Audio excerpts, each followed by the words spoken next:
Scott, the engineer, has a cold, but like you could see it on his whole upper lip. You see it, yeah, right between his nose and his mouth. Because he's taking tissues and rubbing his skin. He is a mess. He's a mess. So we said to him, you got a cold, why don't you stop smoking cigarettes for 5 minutes? And he doesn't have an answer, he just goes, and then he thinks, oh, I killed the cold with the cigarettes. Sometimes I heard the autoimmune system can be built up by smoking. I think the tumors will knock the virus out of me. I'll put money on that Scott doesn't live to the summer. Oh, please. He doesn't look too good. Probably outlive us all. I will not. You refuse. I will not. With my life, I don't want to go on living. Forget about it. That's a death sentence.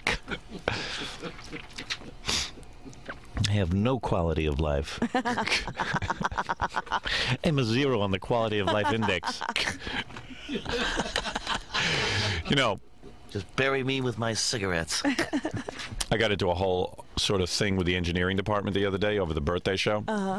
Because I walked in and Richie Herbie, the chief engineer, asked me, what'd you think of the sound on the birthday show? I said, it was okay, it was good, you know, no problem. It's just that when the guys turn on those remote mics, they never work. Right.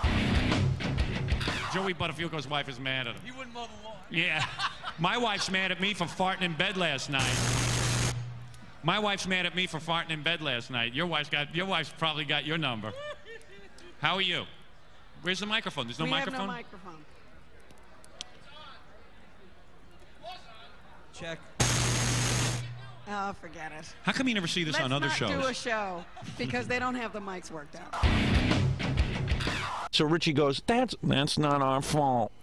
I go, what do you mean it's not your fault? Whose fault is it? He goes, that's your guys. You can't keep turning that microphone on and off. It'll make a big giant popping sound. So I'm sitting there, I go, well, couldn't they just tape those things open? No, they couldn't do anything. So what, if you don't want people make the same mistake over and over again. And couldn't Scott have gotten up and said, guys, don't keep turning off your microphone? Somehow or other now, Scott has figured out how to get himself positioned so that he can't move during the birthday show. Yeah, well, he could move, he just doesn't want to. No, there was someone on one side of him who had a whole bank of equipment. He was locked in that way. And then he had somebody on the other side of him with a whole bank of equipment. He was locked in that way. So he was stuck there. I did manage. Can't do anything. I did manage to get up for a cigarette. Don't even have to get up for a cigarette. I have my own stash in the back corner. So I was thinking, you know, Richie's telling me it's my guy's fault, you know, like Gorilla and Ganji or whoever the hell, I think John had a mic. Yeah, but why not tell them they're not supposed to close the mic? I think they thought of that afterwards. No, they never thought of it because Scott was telling me the same problem in the room the other day, and he was just complaining. They weren't supposed to turn on the mics. They weren't supposed to turn them on and off. So why not say that? And then Scott and Gorilla, who were right there, said, why didn't anybody tell us? Hey, Scott, get in here. Come on, we'll yell at you. Come on, you could use a good yelling at. It never occurs to him he could have jotted a little note, handed it to Gary if he can't get out of his little cubby hole. Feeling under the weather, and now I gotta get my ass kicked. I'm just trying to relax. Jesus. Look, here he is. Looking more peculiar than ever. I like to look at your lips because it's got all those, like, you know when you smoke a lot and your lips get dry and the cigarette sticks to your lips and then you pull your lip out and it bleeds? And you have those little spots. Because he's got big brown spots all over his lips from smoking. Look at that whole right side. You looking at that, Jackie? Closing on that. See the big brown line? Oh, yeah. Yeah, that's his cigarette line. I can see it Well, from I'm here. right-handed. That's where I like to put my rets. I put it on the right side of my mouth, and that's not a lip, that's go. a cigarette And sometimes I just go to take the cigarette out, and the cigarette pulls on my lip and rips it. My cigarettes love me so much they get stuck to me. It's like he outlined his mouth so he wouldn't miss with his cigarette. It's a bullseye. It doesn't concern you that you're mutilating your lip with your cigarettes? I mean, at what point are you going to, like, give up that? You're such a baby. You can't give that up. That's not a lip, I tell you. That's a cigarette holder. How, Were you what able? Is that? Is that nicotine? No, it's what happens when you smoke. Because you weren't a smoker. No, that's why I don't understand. Sometimes when you're smoking, the cigarette, the paper will get caught on your lip. Occasionally. Yeah, and it rips. Yeah, because it gets like a little bit moist and then it sticks to It you. just takes off the first layer of lip. Yeah, see a scar. It's a scarring, a scarification. An abrasion, if you will. It's one of the hazards of smoking. I'll give you that. Very small price to pay. I've cut down a lot. And, yeah, while you have a cold. Cut down. No. Even before that. Really? Yeah. You can't cut down with cigarettes. I explained that to you. You either You've quit cut down or you before. don't. Yeah, I've cut down quite a bit. How many you smoke? How many packs a day now? 4. 2. No, 4. It's like 1 pack. Yeah. I like 1 pack. What is like 1 You're talking about the 1 pack you smoke here, or the one? I mean, you smoke at least a pack while you do the show. I smoke them a pack at a time. You're certainly eating as well. You think the eating would cut When do you have time for that? I'm eating very well. Yeah, obviously. You've gotten fatter than ever. Yes. And enjoying it at the same time. When I smoked, particularly in college, I never ate. I don't know. I'm out of control. I'm eating. I'm But why do you eat? Because the smoking kills your taste buds. You can't taste it. I have to stop everything. I like to feel full. No eating, no smoking. Just, you know, I got to ask you, because lock me away in a closet for 2 weeks. And I didn't have this conversation with you. I had it with Richie Herbie. Right. Well, evidently, I didn't want to bust Richie Herbie's balls too bad in front of Tom. Yeah. So maybe I should have. So I said, yeah, Richie, no, everything beside that was fine. And then he turns to me and I go, why? Did you think something was wrong? And he goes, well, you seemed a little bored during the show. I go, wait a second. You guys just asked me about the sound, Richie. You're going to critique? Now he's talking about you. Yeah, you're critiquing my performance? You scumbag? What are you talking about? I came in here just to get the hell out. I thought they were told to keep them on. I didn't know. And then but why wouldn't you say something? When you see they keep turning them off, you know they weren't. I did tell them to keep it on. I think I told John at one point. No, listen to me. Yeah. If you're getting huge buzzing sounds every time we go to their microphones, why wouldn't you stand up at that point and say they must keep the microphone turned on? We do take breaks. You know what? I know how Scott told them. Yeah. Because I saw him do it. Scott gets up while they're flicking it, making his noises, and he starts flailing his arms like a madman, but nobody knows why. Nobody knows what he's talking about. First of all, I couldn't get out of where I was. Scott. Yeah. You pass someone a note. I mean, you're sitting there doing nothing. I told you, he gets himself bottled in now, so he has an excuse. Howard, I couldn't move. I didn't do that I couldn't get out. I couldn't get out. This would probably be a horrible time to tell you that Scott and I are on headphone communication. Oh, you are? Yeah. No, I was the guy sitting right next to you. The guy sitting right next to you. He didn't tell me anything. He didn't even tell me when there was a phone call to put on the air. I had no idea. Scott, who cares about that? I'm just saying, if you see a bunch of guys walking around with microphones and they're not working them properly, and it's causing an interruption in the show, and nothing's working, and I'm sitting there banging my head against the wall because I can't get the microphones on, why wouldn't you either stand up or grab the headphones from the guy and say, all you got to do is keep the switch turned on? I got a feeling you didn't even know that. You guys came up with that answer later. No, I know at one point I was. How at about 9:30, Scott? I mean, if you did know that, there's no excuse. How lazy can you be? You mean you'd rather sit there and watch everybody panic? You know what would happen? There were 3 wireless microphones. Go ahead. So Gary would hold one, John would hold the other. I couldn't see anything because I had a cameraman in front of me. Okay, so you couldn't. Let's say you were blind. Let's say someone took your eyes out. They're supposed to communicate with me too. Understood. Now you're listening to the show. You're blind. Let's say you're physically blind. Right. All right. You have no eyesight. You're listening to the show and you hear. I heard that. Now, as soon as you hear that, what do you do? Nothing. I light up a cigarette. What do you do? Tell me what you do. The fader, so the noise. All right, that's good. You shut off the fader. Then what do you do? Then I stand. We tell him to turn the microphone on. Oh, you did. Now, who did you tell to do that? Whoever was holding that microphone. No, you didn't. At that time. You didn't tell anybody. You told him to turn it on, but you got to tell him to keep it on. But you never told him to turn it, not to turn it off. Now, let me ask you something. Why wouldn't you put a piece of tape across the switch so they can't touch it? I mean, there's a million things you could think of to do. And you and Richie will sit there and go, how it's everyone else's fault. Woe is you and Richie. And the next time, could you ask to be put into a position where you could see? Because his excuse for never knowing when to put the mics on was that he couldn't see. Oh, he can't see. So why wouldn't you put? You've done this show how many times? I've usually been able to see. I didn't say. Wait a minute. I hate to put fuel on the fire. Yeah. Well, don't. But he's saying he couldn't see, right? We're sitting there, and the sponsor came up to do a live commercial. Right. And Gary or somebody handed him the microphone. He could see. So Scott was right here. Yeah, the stage. I'm sitting there. Hold on, and the sponsor's standing there holding this microphone. He's talking a mile a minute. Nobody can hear anything. And there's another wireless microphone right in front on the table. Right. The guy's talking 2 feet away from Scott. Finally, after the guy talked for about a minute, I took the one in front of you, took the one out of that guy's hand and handed it to him. The guy started talking, and that mic worked. Right. So they had the wrong one on. No, let me tell you something. No. I have done radio shows where Scott sits right next to me in California, and he still can't get the microphone on, and I know he can see perfectly. He swears this time it was because he couldn't there was smoke in my eyes. They put me in a position where I couldn't see. They put you in a position? Where were you? You're the engineer. Put me where I can't see. like, how many guys are involved in this? If you can't see, put yourself in a position where you can see. But the one thing, listen, forget everything else. You're right. Forget not being able to turn on the microphone. I give up. I give up. I have no other. I'm wrong. Okay, you are. It's all my fault. I know you don't. Everything went wrong because of me. No, but I'm saying that you and Richie, you'll sit there to Tom Chiasano. Tom Chiasano's the biggest dolt on 2 feet. You could tell Tom. You could fool Tom 20 million times. He still doesn't get it. No.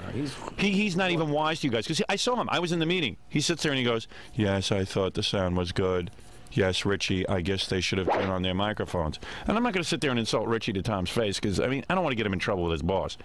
But it does seem apparent to me that if a microphone is supposed to be permanently on, put a piece of tape across the bottom. And if you don't do that, tell everybody to keep the microphone on. And if they still don't do that, and things are going wrong during the broadcast, Tom, I'm doing your job for you. It's okay. You don't have to hire a hassle. I resent being called adult. But you are. I am not adult. I'm doing your job for you. You're not. Why do you think all the engineering staff hates me? I sit and tell them what you're supposed to tell them. The problem was fixed midway through the show. But you're right. It could have been communicated better. You know. Tom, how much of a sap can you be? Are you a sap? I don't know. You tell me. You don't think? Look in the mirror and you don't see sap written across your forehead? No, I do not. I've never seen this sap. guy and his cohort, Richie, are going to sit and tell you that it's my guy's fault that the microphones are making noise. These guys are not microphone operators. The first. And you can sit there and go, okay, Richie. No. And I did say something to him about critiquing you. No. That's okay. If he, I mean, personally, I wasn't looking for a critique. I was just looking to get out the door. No, I understood. But I was trying to be a nice guy and not pick on Richie for some of the things that went wrong during the birthday show in front of you. Right. I mean, I don't want to be the bad guy. Can I say something? I don't want to come in there and, like, Richie was looking for a compliment, so I gave him one. Can I say something? But it's simple, If someone's going to pick up a piece of equipment, they should at least know how to work it. I mean, if they don't know how to work if they don't know how to work it, let them ask somebody. Are you crazy? Oh, come on, man. I mean, Scott, you're sitting there. You have the Scott, I have a computer, okay? I work the computer. I don't know how to work everything in the computer. A microphone is different. You had the answer. Let's say they're morons. The sound is Scott, your everyone job. should have the knowledge. You're right. Excuse me, Scott. Everyone should have the knowledge you have. I agree because you're a brilliant man. Or everybody's as smart as you. Now, I have been in the business a long time. I have no idea that those wireless microphones have to be turned on all the time. I have no idea. I'll confess.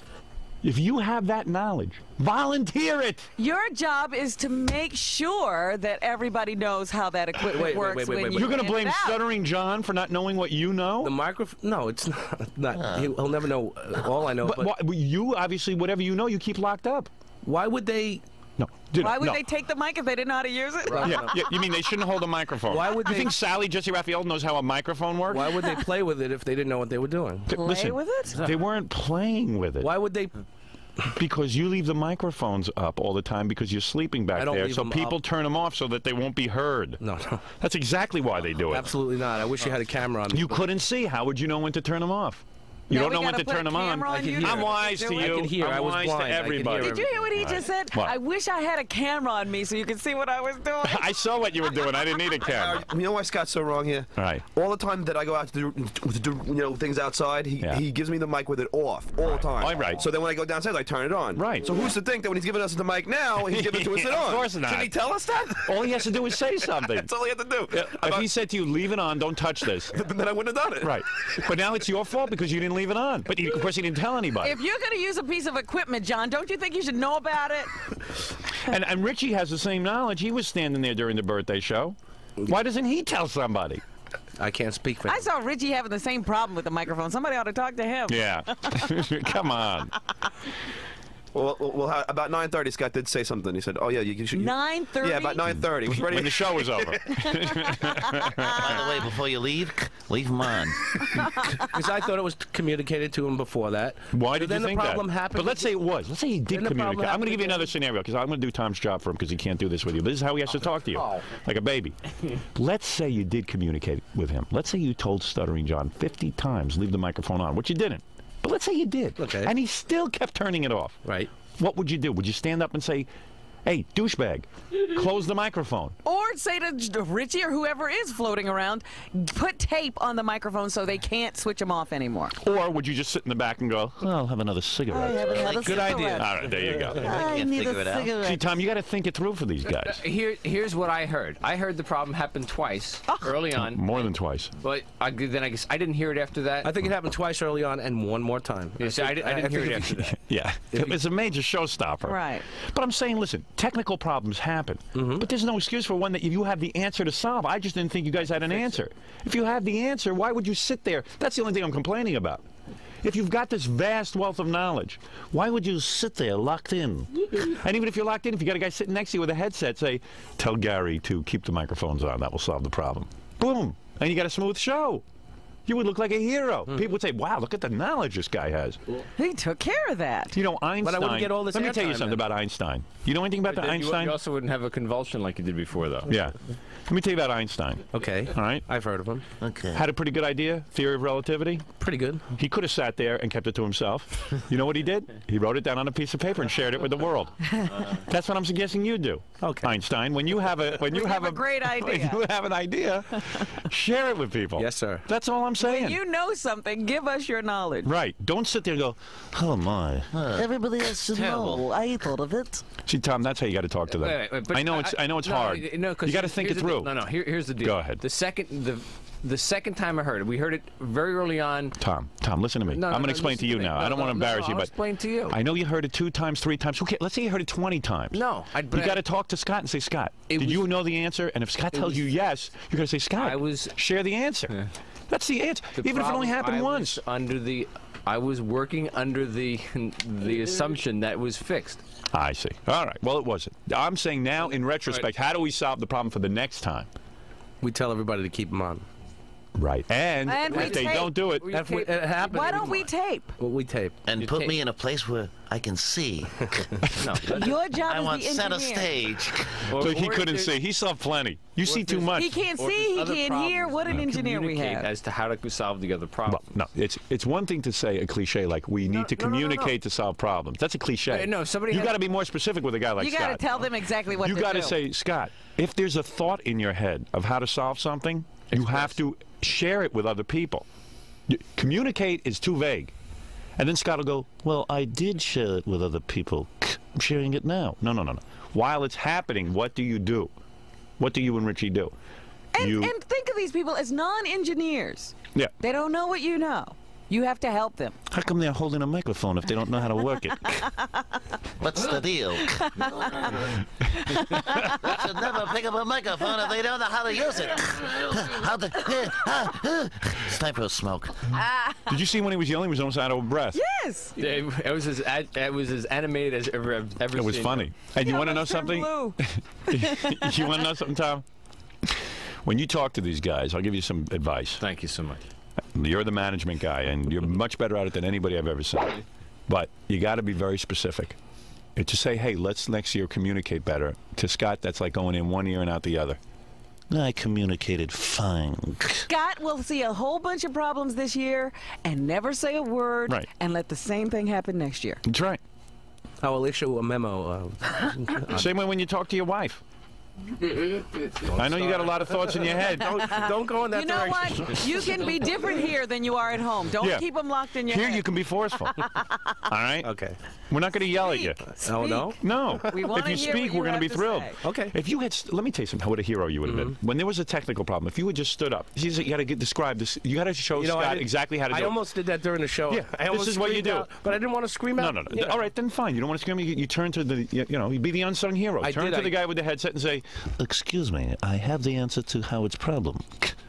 Please tell the other DJs who are holding the microphones not to turn them off, and the problem will be solved. If Scott knew all these problems, when I handed him a note that said, who do I kill for this setup? You think he would have said something then? Yeah, but no, he blamed somebody else for it. No, I better keep quiet. You were talking about something else. We couldn't. No, I wasn't. I was talking about the sound. You assumed I was talking about something else. Why would I go to you about some other problem? Yeah, No. You were talking about that we couldn't hear the band in the beginning? I was talking about everything. I said the sound of the show. Who do I kill for it? Well, he was a little scared. He came on a little strong. Here's a memo, Scott. You issue a following memo for next year's birthday show. Leave the wireless microphones on. Put me where I can see. And 40 packs of Merits at the ready. There you go. And matches. Lots and lots and lots and lots of matches. Robin, what was the exact thing you said in the middle of the show that you stood up and said to to nobody in general? You know what I'm talking about? No. Jackie said Robin scared the hell out of him. She got up in the middle of the show and she goes, "Somebody's balls are going to be put in a vice for this." I did? Remember she threw the headphones in the air, but they were attached, so they like came flying. Yeah, they came flying down on me. I'm always the one who gets hit hit. you in the thigh. Yeah, it was like some birthday show. Oh, that was when Gary let the jocks in or something. Yeah. When the jocks. That was a good one. But Scott, you follow everything I'm saying? I never said that. I understand. No, it sounds good though. Scott, I got you. Tom, do you understand how to talk to Scott now? Seriously, I know you think I'm joking. That's how specific you got to be. Because Richie will be in there. I saw him in there being a hero. I can't help it if these guys don't know how to work a microphone. Richie, mellow out. Richie wasn't trying to be a hero, but you get snowed so easily by these guys because you think their world is so foreign to you. Don't let them snow you. We just have to make things stupid-proof. No, not stupid-proof. Yeah. We got to make you stupid-proof because you had the answer. You were there to solve the problem, and you couldn't. You had the information. That's what kills me about you. It's one thing if you didn't know. God bless you, you didn't know. You had the information. You sat there like a tub of lard. That's how you got to talk to these guys, Tom. You got to insult them. I will not call Scott a tub of lard. Why? Why not? He is one. Call me a tub of tar. No. A tub of tar. Barely like. I will not do that. Well, all right. You don't have to call him a tub of lard, but you could say, you had the answer, Scott. Why would you sit there with it? Oh, I was locked in. I couldn't get out. I'm like the Sphinx. Or even go through it like, an elementary school program. How do we keep this from happening again, boys? What are we going to do next time? You like that answer? That's it. That'll save you breath. You don't even have to talk. That's right. You could have smoke later. And if they remove the tape to do something, then you can get up and give the answer. Then Look like a hero. They are a problem. You're right. Imagine if you had gotten up at the birthday show the first time it happened, and you gave out information. People would have been so proud of you. They would have said, "Boy, that's some engineer. In 2 seconds, he had it figured out." Took care of it. But instead, you were a failure. No, I had to figure it out, but I just didn't. Yeah, you didn't know. Well, I thought all right, well, you had half the problem solved. You knew how to solve the problem. You just didn't communicate it to anyone. I thought I passed that on, but obviously. Right. You were too busy with other things. Yes. Okay. Now we got the problem solved, Tom. You're the best. Don't sit and tell these guys they got to communicate. Because it makes them think that somehow it was the fault of Gary and the engineering department or the Stern show and the engineering department. No. These guys just hold the microphones. This guy's a wise guy, and so is his other buddy. I'm wise to all of you. Okay. What do you think? I'm wise to you every minute. Other than that, how'd it go? All right, get out of here now. Go smoke. If you have a cold, if you stop smoking for 2 minutes, you might get rid of the cold. How long have you had this cold? About 3 days. Yeah, and I bet you're going to have to be staring at your sorry face for another 2 weeks with this cold. Does your throat hurt? No. I have no throat. Even when I smoked, I didn't smoke when I had a cold. What? Even when I smoked. Yeah, of course. I never smoked. Well, he has such a bad habit. He can't. He's so weak. Weak. Very weak. That he cannot stop smoking during his cold. He's the only guy I know who has a cold and he smokes. Pathetic. I am. The rest of the world loses weight when they have a cold. Scott will gain 20 pounds. I try my hardest. Do you do any physical activity, any aerobics? He certainly doesn't stand up and tell anybody what's going on at the birthday show. If you stood up, you might have lost 20 pounds. He really could barely move. Yeah, I walk. Why don't we just put you in a wheelchair and cut off your legs? His legs are useless. Balls? Yeah. He's got what? I bowl. He bowls. Oh, he bowls. Oh, that's right. You can smoke when you bowl. Scott found the one sport he could smoke during. Actually, I've been doing some. What have you been doing? Stationary bike. Oh, really? Yeah. Has an ashtray on it. He found the bike that doesn't move. Smoke while you ride. I don't smoke while I ride. Pedals don't even move. Yes, he found the stationary bike where the pedals are glued. It's very stationary. Oh, is that the problem? He's a good You've been baller. doing the stationary bike? Is he a good bowler? Yeah. But you know that's not going to lose weight. You eat pizza during that and smoke. No, really, I don't eat, but You don't eat? I drink beer. No, I don't drink beer. What do you mean you don't eat? When I bowl. When you bowl for 20 minutes. How could anybody call that exercise? You walk 3 steps every 20 minutes. No, actually. Okay. What? You're going to tell us Get winded. It is a lot of exercise because you need Go ahead. to bowl correctly. you need to... You get the shoes. And Look how he can explain. He can't even explain this. Right. First of all, you're throwing a 16-pound object, so your top half is... Dropping it. No, you throw You're it. dropping. You drop it. I throw it. Drop it. It's not going to go And towards. to get the proper Listen to this guy. lift on the ball, you have to bend with your knee, so you have to go all the way down. Once every 20 minutes. Yeah. So what you do is walk 3 steps My whole body aches. and move a 16-pound ball 2 feet every 20 minutes. Okay. And he probably has a cigarette dangling while he's doing Well, it. between. Yeah, you have a cigarette going in the ashtray for when you get done with your. So you can, after you throw a strike, you can puff. My celebratory That's puff. right. I Another strike.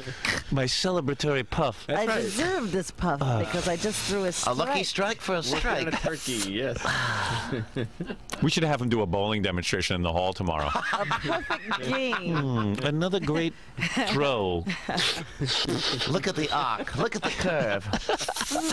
That'll increase my It's average. merit time. Can we send E to the alleys to watch you bowl? Oh, come on. Oh, come on. Do you have to call and ask somebody about that? I mean, It's not a... It's my private I'm moment. not the only one there. Is got that the up high to average me? Not the only What? guy. he's like a high average bowler. Yes. Why wouldn't you take a sport that at least knocked a few pounds off you? Like racquetball or something. I have a bad knee for racquetball. Oh, Perfect knee for No, I do. bowling. I can't... Is it a I used co-ed? Is it a co-ed league or it's men and women? The league I'm in, yeah. And you bowl with women? he bowls with his wife. Yeah. Is your wife there? She's on my team, Oh, yeah. she's there. Oh, Yeah. okay. I was going to say she lets you go, and there's women Yeah. there, and she's not there. Totally monitored. This is an activity, It's like a ball and chain Howard. without the chain. This is an activity they decided to do together. You know, this is part of their togetherness. But you know, she's a smoker as well, so she can smoke while I bowl, and then I can smoke while she bowls. Do you share the cigarette? No. Do you guys ever share cigarettes? No. I got mine and she's got hers. I have my packs, she has her We have packs. a prenup agreement. What? Same brand. Same brand? No, it's a family thing. So she never accidentally grabs your cigarette and smokes it? Well, how can that be? I'll cut her hands off. That's where I draw the line. Over the line. Right, he's got it. Even my wife and I, when we smoked, we would occasionally share a cigarette. Why not? No. No, we don't. He just likes his own cigarette. I have mine, and she has hers. When we first started dating, we would share cigarettes. but- Scotty Jr. has his. When do you think your son will start smoking? What age? Hopefully not. Hopefully not. How could he avoid We're it? setting such a good example. Did your wife stop smoking while she was pregnant? Yes. Of course. How did she manage? Because she asked don't- for one in the delivery. We don't smoke in the house anymore. Bravo. So it's a little used. So I live out on the terrace. Scott running outdoors. I never go home. He's warming up the car. I got my chairs on the deck in the snow. It's wonderful. Really? Do you actually go outside and smoke in the snow? Yeah. And I Honey, guess they pass have me out a to hot spell chocolate. each other to go smoke because somebody's no. got to watch the kids. Yes, so why you guys have to switch off to smoke, right? That's why I. Does your wife go like, that- hey, I'm going to go have a cigarette, Scott. You watch the baby. That's no, why it's my the turn. baby. He's not a baby. The boy. That's why I cut down a And lot. he probably has to rush home from work because she hasn't had anybody to spell her. I'm sure she must have a smoke. He's in school. All right, she could smoke all day. Oh, he goes to school and then she can smoke up. Yeah. Smoke up the house. We have it well worked out. There was a couple of hard years, but now we're on easy street. Now it's getting Thank God for the easier. education I guess you're not going to have another baby because it interrupts your smoking. That's right. Smoking rules. You know, the production director here, this guy Bill, and I were discussing Scott yesterday, and we both are former smokers. Yes. And we both agreed we've never seen anybody so into smoking. Oh, there's a look of heaven on his face. It's like his livelihood. The French curl. But you order, so I had to go into his locker yesterday. Yeah. And when you open the locker, I mean, he puts an empty ashtray in there, but you have no idea what it smells like. I know. It's the guy's locker. I know. He doesn't care. It reeks of He like. loves that smell. That's probably why I was unable to communicate during the birthday show, because of my nicotine addiction It was the cutoff of nicotine. to the brain. Howard, I smoked 2 packs a day for, I don't know, 12, 13 years. My fingers never got yellow. Really? Not like. I mean, I don't know what he's doing. I don't know. He smokes them right down to the filter. But Scott really should be the guy in the cigarette ad because he is making love to that cigarette. He's going to be like Yul Brenner. They do those ads in death. Now I know I shouldn't have done it. How long is a Scott to get to there? Well, Tom, do you now understand how to talk to the engineers? Seriously, you get duped. You do. You get duped by these guys. You can't allow that to happen anymore. You gotta be strong with them. Remember when you fired Jimmy Fink? You came on strong and you told him exactly why he was fired? Same attitude, man. Eye of the tiger. Come on, keep your eye on the ball. Now go back there and see if you can't get it straight. All right, there goes Tom Chiusano. It won't happen again. No, I walked in the other day while Richie was giving him the snow job. Yeah, well, I didn't even know that had gone on. I had already gotten my snow job from Scott. I wandered in by accident.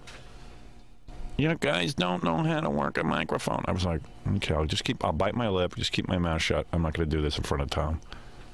My guys don't know how to work a microphone. What, you mean they don't know how to hold it? Yeah, that's what they're supposed to do. Hold it and put it in somebody's Yeah, it was upside face. down. Is your goal to smoke so many cigarettes that your whole skin turns yellow? Is that your whole goal? I'm trying very hard. Right now, my whole right hand is yellow, but eventually my arm will be yellow, and then my entire body. It's moving on up. Moving on up. To the left lung.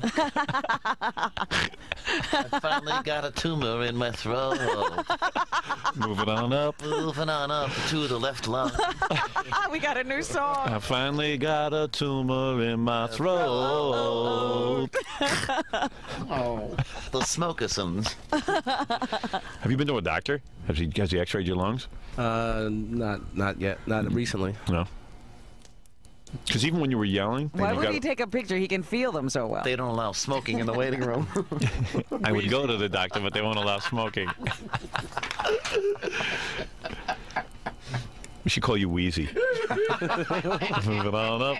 He is Wheezy. Wheezy. That's true. He's Wheezy. Wheezy. From the W-H-E-E-Z-Y. Wheezy. All right. So don't give me any crap. Okay. About the birthday it won't happen show, again. and don't try and snow me. I'm not trying I'm to too snow you. friggin' bright. I know. It won't happen again, both. All right. And you got to get some energy in you, man. You and Richie just can't say, it went wrong, it's somebody else's fault. I mean, that's what you guys are there for. You know. And if Richie thinks I'm wrong, he should come in here and tell me why. Okay. I know I'm right. There's no excuse. And I know you're going to go back there. You two are going to dream up some excuse. But I'm there's not no gonna. excuse. I'm not going to. You had the answer and you didn't open your He mouth. doesn't understand. I know that's the first words. He doesn't understand. He's just a DJ. Right. I don't understand. All I know is when I have the answer to something, I volunteer it. Okay. Okay. Thank you. All right, Smokey. Okay. Thank you. Wheezy. Go have a cigarette. I know you're all stressed out. Totally. Look at the size of you. You're the size of Buddha. I should go on your diet. How was that food yesterday, by the way? Wasn't bad, thank you. Okay, good. Right, I'll talk to you about it after the show. Good. Thanks. He's a good engineer, don't get me wrong. He does a fine job. He knows, he just doesn't tell. Right. Oh, occasionally. All right, thank you. Goodbye. Goodbye. You've said enough. The funniest part was when he started yelling. Yes. Did you see that? Oh, I wish we had that isolated so we could play it back. Scott's tantrum. We gotta pull out. No. They don't know. I was like, oh my God. Do it with a microphone. That's the first time I ever saw him yell. Yeah. a piece of equipment. He was actually spinning around in the chair. And he was totally wrong. He was like, his whole argument was, if they don't know how to work a microphone, why are they holding one? Right, why do they pick it up? You don't know how to work a microphone? Why do they show up?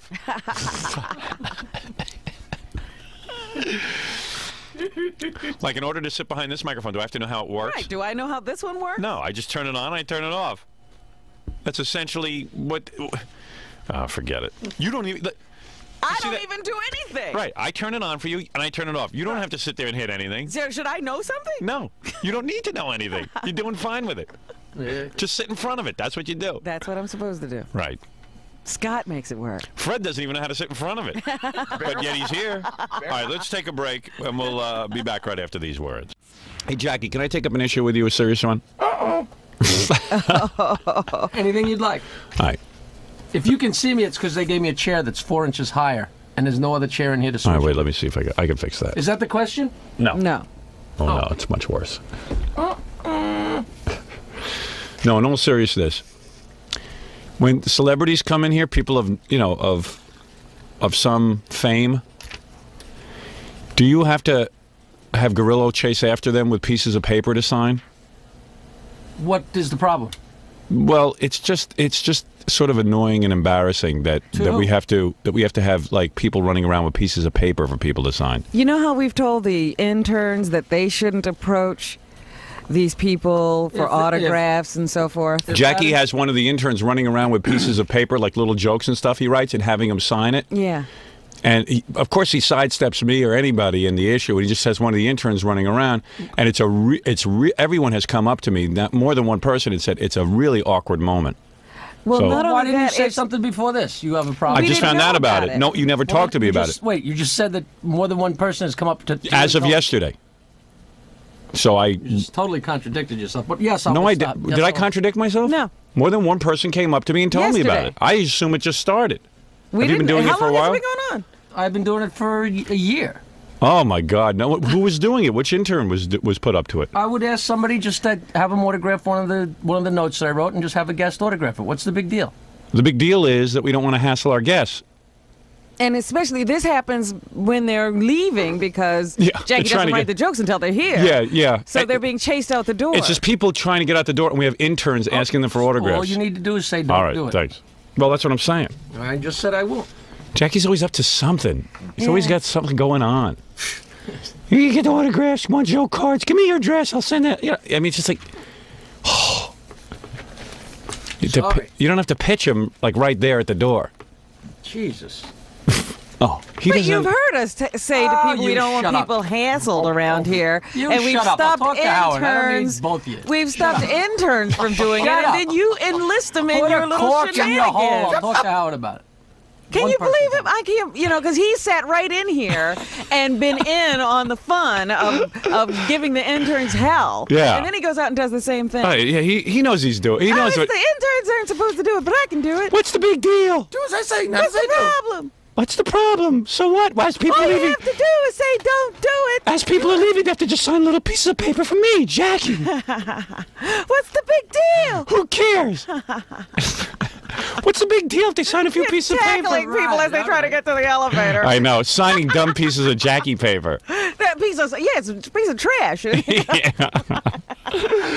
Yeah, when I did the Gary Shandling show, all the writers came up to me and had me sign little things that they had written. Didn't they corner you in one of the rooms and you just did a sign? Yeah, it was a lot of fun. I spent all day there signing stuff, just as I was trying to get out the door.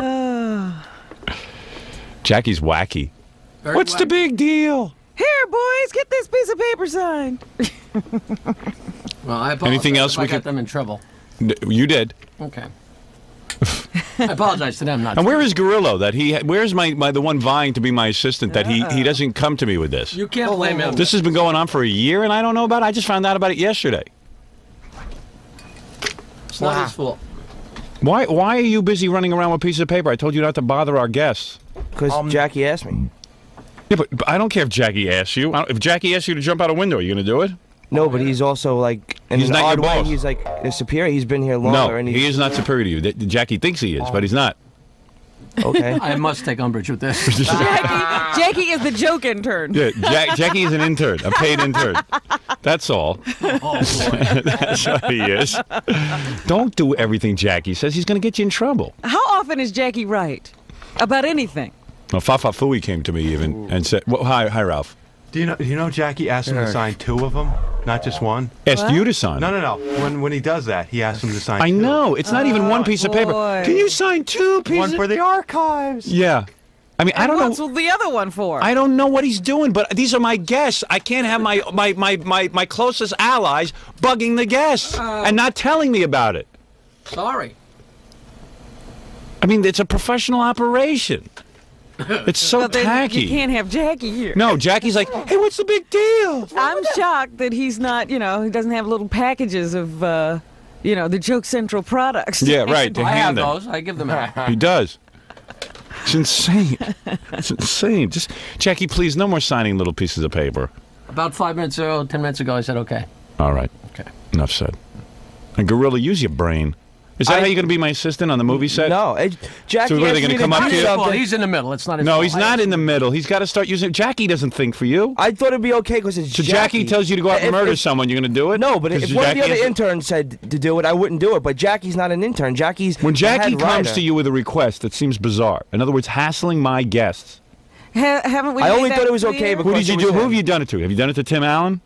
Yeah. Have you done it to Pamela Anderson? Yeah. Holy cow. I don't even know what's going on. I trust my guys. We can't see it. I can't trust Jackie. What exactly do you think the problem is? Wait a minute. I'll tell you the problem. When I go to do interviews, I go on the Tonight Show and stuff, they have their staff leave me alone so that you can function. People don't want to sit there and sign your pieces of paper. Maybe they do, Jackie. But go out and go to their book signing and have them sign it.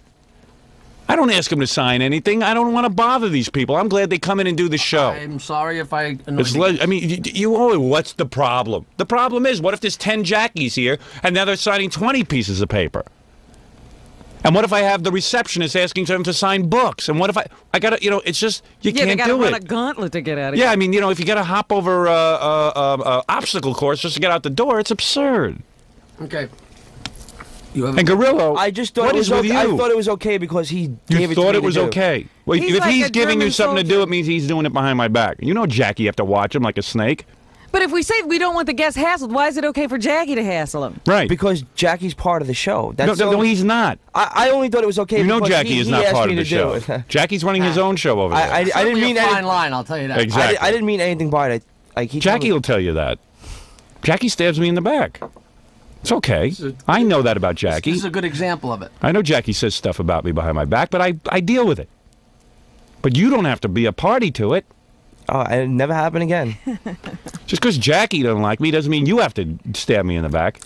I didn't think it was stabbing you in the back. Well, you stabbed me in the back. I'm very sorry. I'm very sorry. I don't blame Jackie. Jackie's evil. I can't help myself, but you could do something about it. Right, exactly. You don't have to do his bidding, his evil bidding. Jackie hypnotized me. Jackie only likes losers. I wouldn't ask it for myself, but I thought it for... And he's trying to drag you down with him. Don't you get it? Oh, shut up. Why wouldn't he ask his people to do it? Why didn't he go ask him himself? No, he's got you running after him. Okay. Jackie knows he's in here with the people. He could slide those little jokes over and say sign it. Jackie knows he's doing wrong, but he has you do it for him. I know I'm doing wrong. Yes. Of course. Please. Otherwise, you do it out in the open. I love how all of a sudden he's ignorant. Yeah. I'm stupid. What do you mean I'm doing wrong? You should also be carrying poison apples. All of a sudden he knows nothing. Mm-hmm. Everyone's an innocent. But Grillo, you're the one I'm most disappointed in. Jackie's story I know already. I'm hopeless, but you. Yeah. You're supposed to be on my team. Honestly, I thought we were all on the same team. No. Jackie's then not you on don't. our Then team. you don't know how to read people. I don't know if you're qualified to help me on my movie. It's Jackie. You don't know how to read people. Fred is on my team. Robin is on my team. Jackie is not on the team. You know that. Everyone here knows that. So Jackie will tell. Jackie, tell him. It's obvious to everyone. Yeah. Thank you. I think you really should wake Jackie's up. telling you. Jackie, tell him. Teach him, will you? You have no team, Jackie. Tell him. He's on Team Jackie. He's probably confused because we work so closely and I do so much to make you funnier that he probably thinks we have a relationship. Exactly. Yeah. That's been a mistake a lot of people have made. Here's Basil. What is it, Basil? I was sitting in here to talk about how Grillo used to hate. He would be back in there in the office, and then he'd get the piece of paper and would just be like, "Of course, it's totally embarrassing. I hate doing this, please." And why did Gary not even know about this? Why didn't Gary saw it for the first time last night? And Gary goes, "Holy cow!" Gary comes to me yesterday. He goes, "You got to see what's going on out in the hall." Grillo's going around signing pieces of Jackie's I was papers. putting bombs in people's cars. This is about it. To be told. Gary, thank God you found. Why didn't you ever see this going on? I've known about it for probably about 2 weeks. Oh. I just haven't had a chance to talk to you. But I got to tell you, I know Jackie's going to hate me, but I knew that if I didn't tell you and you found out about it, it would be my ass as bad as his. Well, I know you came to me. You were pretty upset about it. Ganji videotaped him doing this yesterday. Well, yesterday was the first time anyone saw it. Yeah, but Howard doesn't watch. Yesterday I don't get to see that. Stephen Bogart was signing. Jackie, despite what you may think, I don't get to watch those tapes. I don't see those tapes. He just likes us to think he tapes. sees them, so we behave. I don't get to see those. I haven't seen one of those tapes ever. I just want to say, like, he thinks I sit at home and we see everything watch Ganji every shoots. piece of footage. I don't get any of that. I would do it in front of the camera, hoping someone would see it because I didn't. You wanted to be But saved. Gorilla, it was you a can cry speak for to action. people. Stop me. Like Hey, Gary, don't walk out of the room. Explain to Jackie why it's inappropriate. Gary came to me in a panic. Well, he was really in pain. He didn't want to have to say it. Yeah, it's no, seriously, Jackie, it's weird to the guests. I know that you're... I said 10 minutes ago, all right, fine. What are you going to do, explain it? He told me to explain it. Go ahead, explain it to him, though, because he just said to me, what's the big deal? He still doesn't see it. He still doesn't understand it. You admit you don't see the big deal. Admit it. I absolutely don't see the big deal. Explain it to him. It's weird to the guests because some of the guests don't like to be hassled, and it does, as you know, it does put them in a weird spot. It's hard for them to say no, but they may not want to do it. But especially when there's a camera on them, they may not want to say no because then the camera's going to have them looking like jerks, but they'd probably rather just walk in and walk out and be unencumbered. The last experience they have here should be positive. They walk out smiling. It's not being asked to sign papers and stuff on camera because it just is one additional thing where you leave with the impression that, like, hey, you know, it's a real hassle. What, are they setting me up or what? And Jackie doesn't see it. I know that, but... You know, it's hard you got to take my word for it. When they come in here and then leave, it's hard enough sometimes for Gary to even approach them about doing a promo or in other words, you ask them to do a promo. A lot of them say no. So if you pile it on at the end, where hey, can you do a promo? Can you sign pieces of paper? Can you do this for us? Can you cut a birthday message for Howard? It's an experience all of a sudden. It's hard enough just to ask him to do a birthday message. Capiche? No. No. No. You're just being selfish. He just doesn't want me. He just want me to have their autographs. Right.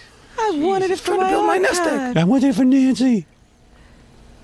I like the autograph. And it's not even like he's having him sign something good. He's having him sign his pieces of paper that he writes. Well, see, that was the other problem I came with is I don't think that the guests fully understood what it was that they were signing. I know. And they would always then it becomes a whole shtick. Yeah, what are they signing? Garbage? Jackie wants to prove to them that he's doing something, so he has to show them. Let me show you what I've done. I had to explain to a lot of people what it was. Yeah, right. So Jackie gets his Jackie gets his process revealed to the guest. Now, Howard, go back and get the tape of Grillo trying to explain to them what it is. Yeah, do we have that? 2 or 3 times, and it's very funny. Take care. Good luck. Roger. These are the jokes that Jackie wrote. Could you sign? He said, you know, put something nice on them. I've got to read them first. Yeah, and what do you tell them? Oh, this is a joke Jackie wrote. I would go, yeah, this is. So now they have to know who Jackie is. Yeah. And now they have to know what Jackie's process is. Hey, these are notes Jackie writes. Could you sign? And I feel embarrassed. People just didn't know, so they just signed. Here's Jackie. Jackie doesn't want the pieces of paper signed. He wants somebody out there explaining to the celebrities what it is he does. Did you understand? That's Jackie. See, Jackie writes the. I love Jackie, but that's Jackie. Jackie. Remember that name? Jackie's pieces of paper. The last name they hear before they walk out is Jackie. Like Grillo go to Jackie. They don't understand what they're signing. Explain to them. Show them a Jackie paper. It's a tape. I'm a genius. It's a CD. Jackie, everyone appreciates you. Oh, sorry. Can you go out and be my advocate, Gorilla? Gorilla, don't let him leave without signing. Yeah, I got to see. You really had no idea that I was having anybody sign any of my notes. Zero. As of yesterday was my first time. That's my fault. How would I know, Jackie? Everything's done behind my back. That's your fault. You know, this is a big place, and you know, there's a lot. No, I mean, you see me every day. You never would mention it. Why didn't you show him one? Yeah, why don't you ever show it to me? You're so excited about him. Because he's not excited. He's got them. It doesn't matter. They're worthless. They're under lock. Now it's Gorilla go, hey, look. Anybody'd like to see these pieces of paper, they'll be at Jimmy's Comedy Alley tomorrow night. What is it, Basil? Word has it that Jackie's been promising Gorilla lunch for the past year that he's been doing this and never taking it up on it. Oh, boy. You pile it on a little thick there, pal. Well, the way this works is John's too afraid to come in and say all this, so he's been sending Basil into Hey, Gorilla, to be honest with you, forget Jackie. I know Jackie. I got Jackie. I can tell you. Thinking he lost his job on the movie. He might have. Be fair. He might have. You know, this does show you're not thinking on your feet. Oh. Yeah, he's thinking. He is thinking on his. He's thinking with his feet. Is exactly the phrase I was looking for. He thinks with his feet, not with his head. If you lose the gig on the movie, I'll take you to lunch. Yeah, he's lost a lot more than that. Jackie's you should see the salary they were going to pay him. Jackie's real helpful to you. I was doing. He all but had the job. Yeah, he knows it's not your fault. Relax. I don't know it's not his fault, Jackie, honestly. I mean, the guy's got to come and tell me everything that's going on. When you're doing something when you have a weird feeling in your stomach every time, I mean, you felt bizarre asking these people to sign these pieces of paper and explaining to them who Jackie is. But I thought it's we Jackie, just had a wonderful interview with Pamela Pamela Anderson. She walks out, and now Gorilla's explaining pieces of paper to her and having her sign them. Paper stuck in her But nobody sees what's the problem. I thought it's Jackie, so it was okay. Like if Gary came and said to me to do it, I wouldn't think. No. Let me ask you. We're on the movie set, okay? One of the producers of the film comes and says, "I want you to smear Duty in Howard's underpants, and when he puts them on, it'll be a big gag." What do you do? I would never do that. You wouldn't do that? No. Okay, No. all right. Look, all right, one of the producers comes to you and said, I've just had one of my good friends, a close friend comes to see me. My close friend Alec Baldwin comes to the set to see me. And Alec Baldwin is leaving, and the producer says, I want you to have 50 books signed by Alec Baldwin. But don't bother Howard with it. Would you bother me with it? No. Oh, you wouldn't bother me with it? I would tell you that this is what this guy wants, and I wouldn't do it. Now, why are you, for a whole year, out there sitting and explaining to guests, and you're getting this nervous feeling in your stomach? Why do you just go into? Why don't you talk to Gary about it and confide in him? Why don't you tell somebody? For one, because it's Jackie, and I don't. Because it's Jackie. He's asking me to do Who cares? something. Who is Jackie? Does this say the Jackie Martling Show on this radio program? I took it as Jackie. It says being the important. Howard Stern program. Gorilla, that is the worst argument you can ever have. Stop saying it. Who do you work for? I work for you. Oh, you work for me, but it sounds like you're working for Jackie. Because it's Jackie. Because it's Jackie. But you see, I thought that he was part of the big. I thought we were all one family. We're one family. We are not one family. I am the only family you have. Now I know that. That's right. And that's good. Now he knows. He always knows it a year later. After the fact. Yeah.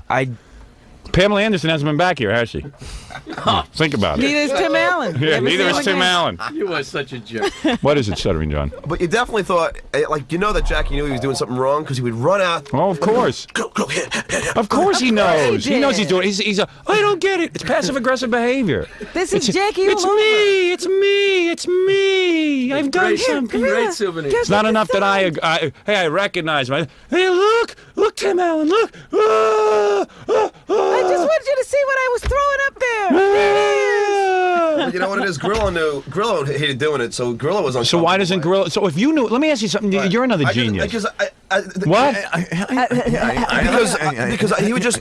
I wouldn't be sure. Wait, I want to hear your answer. What? Grillo would just go. I hate this. I hate this. Yeah, and what would you do? I would say everyone sits back and doesn't do anything. No, well, why doesn't someone tell me? No just one one told person? me. And that John, imbecile. you're talking to me all the time. Why don't you say something to me Tell about it? Fafafui. You talk about everything everyone does, and no one tells me. Please give me a break, John. If you told me that, you think it would have still been going on?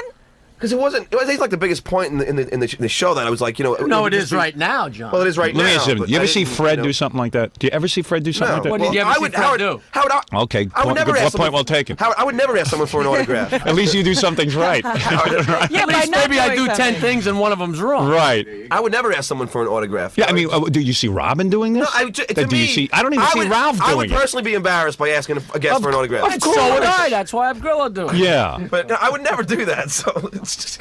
What is it, Ralph? You know, the first week I was here and I saw that going on. Why didn't you tell me? I asked Grillo and he said you guys knew about it. No, I did not. I did. I asked. So now he tells you I knew about it. Is that right, Ralph? I was shocked by that, and I said I can't believe. Does Howard know that he's doing this? And he said, I said, yeah, I don't know. Bull crap. I never said that. I would never say that. That's a lie. Yeah, he said that's a lie. Bull. I never said that. That's a lie. Exactly. I said no. Disappointment to me. No. Disappointment. Ralph, you knew it just as long as anybody else did. Yeah, I knew it, and I. No. Bull crap. I did not tell you that Howard knew because he didn't, and I wouldn't say that. You're wrong. So why didn't you tell Howard, Ralph? Yeah, why didn't you tell Howard? I would have. Oh yeah, okay. I would have told him. As weird as the situation got, you never went and told him anyway. You know, this is like when the uncle rapes Oprah. And nobody talks about it. Well, now wait a minute. That's what it's like. I didn't hump anybody. I got Jackie, seriously, man, you know what you're doing, and pal. you're taking this way too light. Look at poor Gorilla down. He's being held up in a bad light. Nobody wanted to tell on Jackie because he's got the pen and they're afraid he's going to write something about it. Oh, please. That's absurd. That hurts. Me, I don't care. He's going to write something about me anyway. Oh, for God's sake. He's never stopped writing. Seriously, man, give me a break, huh? I mean, use your brains. Jackie doesn't know what he's doing. I'm out of control, Ralph. No, you're not out of control. You know, you're exactly in control. You know exactly what you're doing. Yeah. I gotta ask Jackie something. Right. But don't facilitate it. Jackie, would you ever do it yourself? No, and not only wouldn't he do it himself, he wouldn't tell me about it. That guy Stephen Bogart autographed a couple notes for me. It was no big deal. You want to autograph a couple of my notes for me? Sure. Right there.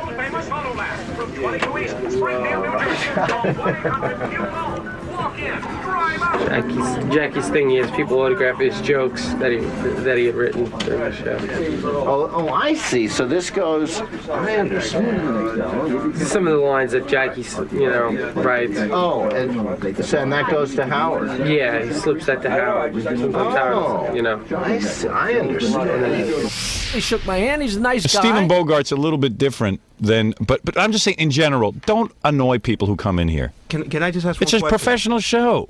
Jackie, why do you have two? What's the point of two? Like, how come it's not just one? What's the? One so we can sell, one so we can keep. I don't even know what he's doing. What is the purpose of two pieces of paper being signed? The funniest things that I write about whatever happened on that day with that guy, I just have him autograph one or two, and they're souvenirs, and they're fun. And what do you do with them? And they're fun. Where are they? Where can we I've got see them at them? home. Oh, you have them at home. What do? You keep them in a pile? They're in the museum. Right. You can see them in the book that's coming out. Anything else I can accommodate you with? Maybe we can get them to do other things for you. Yeah, you want pictures? Maybe cut special Jackie IDs. You can run them on your phone machine. But he'd probably like pictures. Hey, that's a good idea. Jesus Christ. There's a I story. apologize. Of course you should. I was at Letterman with you once, and of course I can't even bring him with me. So listen. I like bringing Jackie with me. I'm always into helping anybody I can help. And I think that's true. I think everyone knows that. Sure. Never stood in anybody's way. I never say don't do something. I say you got to do something. Do it. If I can help you promote it. But do me a favor when the show is on. And we're conducting ourselves. Stop thinking about yourself for a second. Yeah, just put the show ahead of yourself for 2 seconds, just one time. I was at Letterman once. Wait a minute. With you. Go ahead, yes. The show. And Oh, please. Yeah. I was at Letterman with you once, and this guy followed me into the bathroom, and he said, "Can you get Howard to sign something?" And I walked. Well, should have given it to Jackie. And one of the pages there came up to me, and goes, "Did that guy ask you to sign something? We told him not to sign it." I think the guy lost his job. Of course, good. What is it? Not only does Jackie just ask for an autograph, he asks him to write something funny and witty on it. Oh my God! Oh And Jesus trying to Christ! explain that. Yeah, could you also write? And you explain this to the? You are hassling my guests with this nonsense. Now, where'd Ganji get that? Why, these are the jokes that Jack wrote while you were in there. I don't know if you could write something funny and sign it or whatever.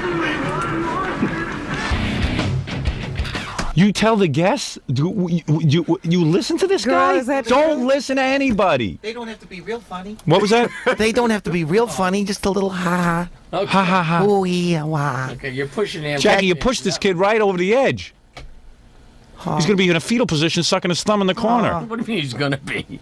He already is. You ruined him. Listen, Jackie, see how much Jackie cares about your anguish, girl? You're running around. What Jackie doing his is bidding. never going to advance your career.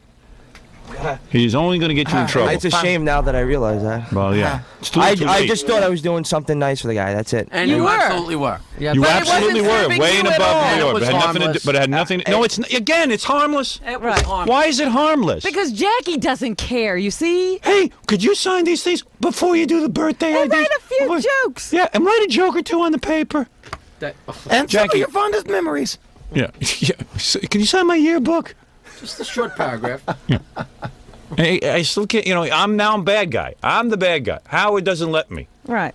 Why can't I get my autographs? Hey, Nancy. Oh, you see what I mean? You can't do anything. No matter how many times I tell the interns not to listen to Jackie, they listen to Jackie. I know. I want get all my interns in here now. I'm going to issue an edict. Because on the they rules have of to Jackie. be protected. Where They're is young everyone? kids. They don't know vipers like Jackie. I know. And Jackie's like, what's the big deal? If it was such a big deal, why isn't Jackie doing it himself? All interns come out. Here's Chris and Basil and Ganji. Hey. Grillo. Here's Stuttering John. Where's Stuttering Vic? Hello. All right. There's Vic. Look at my crew. Stuttering Vic just walked into a camera. And, all Holy Christ. right. Listen, you guys. Repeat after Howard. No. Come on. If Jackie asks you to do anything, you're to clear it with Gary. Don't listen to. That goes for you especially, Gorilla, because you're the dimmest witted of all the interns. Thank you. All right, you get that. Chris might be annoying, but he's smart. Vic is a computer genius. Forget Ganji, but no, but Ganji knows how to do his work. Stuttering John has a talent; he stutters. And Basil seems He's to a convict. is an ex-con. Good luck. Are you an ex-con? Tell the truth. What am I doing with an ex-con? Oh, we got to talk to him about wanting to beat up Mark Harris. Oh, I found out the reason he wants to beat up Mark Really? Harris. First of all, Martha Ray died. Yes, you did. How come he wasn't an ex-con when he was testifying against me? Hey, Lone, let me tell you something. Hey, Basil. He's a stoolie. This is really weird why Basil hates Mark Harris. All right. You would think it was like he was anti-gay or something. Yeah. It's not. Why do you hate Mark Harris? It's being a man of principle. I don't think. No, tell me about what Martha Ray is one of your biggest heroes. Is she really? Yeah, I used to love watching Martha Ray. He said this morning. He goes, oh man, she was so damn funny. Where did he get that accent? I used to love watching her. What? You're a big Martha Ray fan? Well, I was. Yeah. Well, she died. You didn't. Yeah, you can still like her. He's weird, man. How'd you end up in jail? Well, I had someone at boarding school. That, it was boring there. We had nothing else to do. So we sold coke. Is that right? It wasn't like that. But, there was this little scene going on there. But you're reformed now, right? Yeah. Can't you tell? What? He was scalping Oh no! Oh, don't even get me started, man. Don't even. Man, this is ridiculous. I'll bring up stuff right now that you're being framed. Yeah, I know exactly. Just like he's like, go in there. I don't want to get involved. Go in there and say this stuff for Jackie. I thought everybody knew about this Jackie thing. No, I had no idea. If someone would just tell me, We're sitting in here, John. We're not out there. Do you remember the Hitler Youth movement? You guys think that I know everything that's going on. I am so busy working on this movie and the television show and the radio show. I don't have time to watch what Jackie's up to. I just trust that everyone's during the show, Howard. We can't be out. I'm not out in the hall. Why would you think I know this? Because I just assumed everybody did. I mean, Gary knew. Fred, did you know? Be honest. No. I never know because I'm not usually out there during that. What is wrong with you, John? You don't know we're in here? I don't know. I could have sworn I told you about this. You could swear you tell a lot of things, but you didn't. You tell me everything else. This you don't tell me. Listen, gee, thanks. Grillo falls prey to Jackie. That's why Jackie preys on Grillo. He chose him out of all of you. Low man, and he makes me do worked on him. He knows. It's like Dracula used to be able to look in someone's eyes, and the dim-witted the seagulls would go off. Him, yes. I was just being nice, man. Yeah, you were being great. Well, that's what Jackie could count on. Yeah, he counts on the dim-witted being nice. It's like yes, master. Yeah, we'll follow your bidding. You're his like going. Oh, I hear that voice again. I have to go have this signed, and I don't want to. The dim-witted. He falls prey on the dim-witted.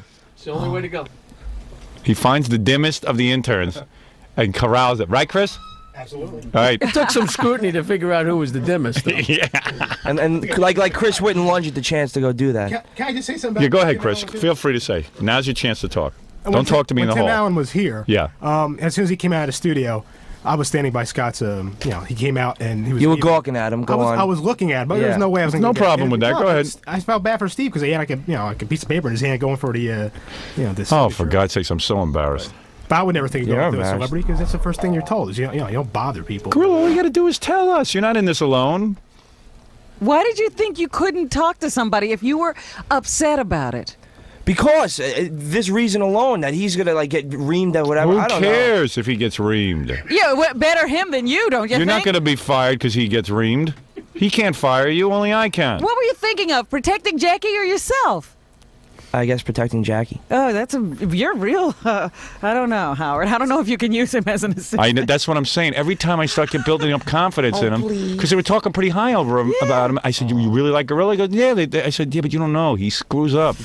I'm sorry, Stevie. Relax. I said, "This is a prime example." You're telling him to relax. I was in the room when Howard went off yesterday. You don't know what happened, Jackie. Oh, shut up. I went ballistic. Now, who needs to go ballistic? Yeah, why is Jackie irritating you? I don't know. All right, here's the rule, and to all interns. Jackie asks you to do something. You say what? Let me ask Gary. Let me ask Gary. Chris, excellent. You win. Let me ask Gary. Those are the most beautiful words I ever heard. Who's going to help Gary? I don't know with making the decision, but at least we can hold Gary responsible, right? Grillo doesn't have to feel responsible. Stuttery Vic or Chris or Basil, Ganji, Stuttering John. None of these guys have to feel responsible. Repeat after me. You better Jackie, the dummy arm before we all get fired. Jackie is a loose cannon. Jackie is a loose cannon. Jackie will ask you to do things that are wrong. Jackie will ask you to do things that are wrong. When Jackie asks me to do something, When Jackie asks me to do something, I say duh. I say duh. All right, good. That's good. All right, guys. Thank you. Gorilla, did you? I didn't hear you repeat. Believe me, it's repeated. All right, it's echoing in your head. Very good. All right, there it is, all settled. around. Jackie knows, and now everyone knows. Okay. It's all out in the open. Done deal. All right, it's been exposed. Thank you, Gorilla, for your help. Oh, Once poor again. Gorilla. Poor I Gorilla. feel bad for him. Jackie is his friend. Jackie, his buddy. The Jackie Show. That's the worst thing that could ever happen to you, Jackie befriending you. Jackie comes up to you and goes, I want you to sell coke to 4 young boys, Gorilla, will you? I really don't want... Okay. Okay. Okay, I'll do that for you. The threat is, hey, come on, let me take you to lunch. Would you? Hey, I'm going to get to go to lunch with Jackie. So, Gorilla, now I want you to take these pieces of paper and run after the guests and get them to sign and ask them to write something funny. 2 times for a whole year. And don't tell anybody. Just go right before. Yeah. Go now. It's no big deal. Hurry. Get Tim Allen before he leaves the door. Hurry. Here, these two right here. Yeah. And what do I get out of it? You'll get lunch. Screwed. Yeah. Fired. I don't know what to do with it. I was really almost going to use him on the movie. Boy, actually, Jackie, you did me a favor. You exposed him. You was the kid on the movie. Yeah, you use him on your movie. What do you have him doing on the set? Yeah, maybe you'll have him signing. Maybe you'll sign. What, have you already assigned him a task for that? But during Howard's movie, Gorilla, I want you to go on there and screw things up. I can't let it be a success. It'll drive me over the edge. Now, here's what I need you to do. Yes, master. Oh, that poor kid. The fever is in my blood. I can't help it. Oh. What do I need you to do? Sabotage. Get the autographs. Get the autographs. Mix Get up the the food autographs. order. And what's with Baba Booey? He doesn't come to me for 2 weeks. He's sitting there. Did you see how he came to you yesterday? Yeah, and Oh, man, I really feel like a traitor. a traitor. Can you imagine? I feel like a traitor. What is this traitor routine? They're Baba all Booey. my inmates here. Baba Booey is the worst. I can't wait to fire Baba Booey so he has a real job somewhere when he can feel like a traitor. I feel like a traitor, boss. Oh, man, I really don't want to say this. I feel Why like don't a you really traitor. want to say it? If something in the office is running wrong, tell me. This is a really sticky situation. Yeah. Sticky situation. Sticky situation. This I don't is get Baba it. Booey we're talking This is about. Baba Booey. I feel like a traitor, boss. Who do you work for? This has been going on for a while. Baba and Booey it's getting sucks, really man. uncomfortable. He sucks. Baba Booey is a retard. He's the worst. Did you hear his answer? I knew about it for 2 weeks, but I didn't know how to tell you. I didn't get a chance. A chance. He talks sees to me you every day. Every day he locks me in a room and shows me porno tapes with Tracy Lords. And but he has no time to tell me that people are being hassled in my hallways for autographs. In between those stories about his house, Yeah. he could tell you about Jackie. Mary's doing very well with the baby. Who cares? Who cares about your wife and your baby? Oh man, we just ordered all this furniture. What about Jackie? We just ordered a lot of furniture. John's doing real good for me in the stock market. Stupid ass. And we're doing Lamaze. Yeah, we're doing Lamaze. Mary wants to do it, Howard. Gary, Lamaze is crap. Oh, but Mary wants to do it. Who cares what you say, Wolf? I got out of those breastfeeding classes, though. Yeah. Who cares about it? Who cares about Baba Booey and his stupid life? Just run my office for me. I feel like a traitor, Wolf. A traitor? Oh, man, this is difficult. I feel like What is so difficult? Sitting there stuffing his face with Nathan's during my whole show. This is so uncomfortable. It's getting uncomfortable. Big shiny boss. teeth. Get in here, Baba Booey. Oh, no. Saw that coming. I gotta straighten everyone out every day on this show. I feel like a traitor.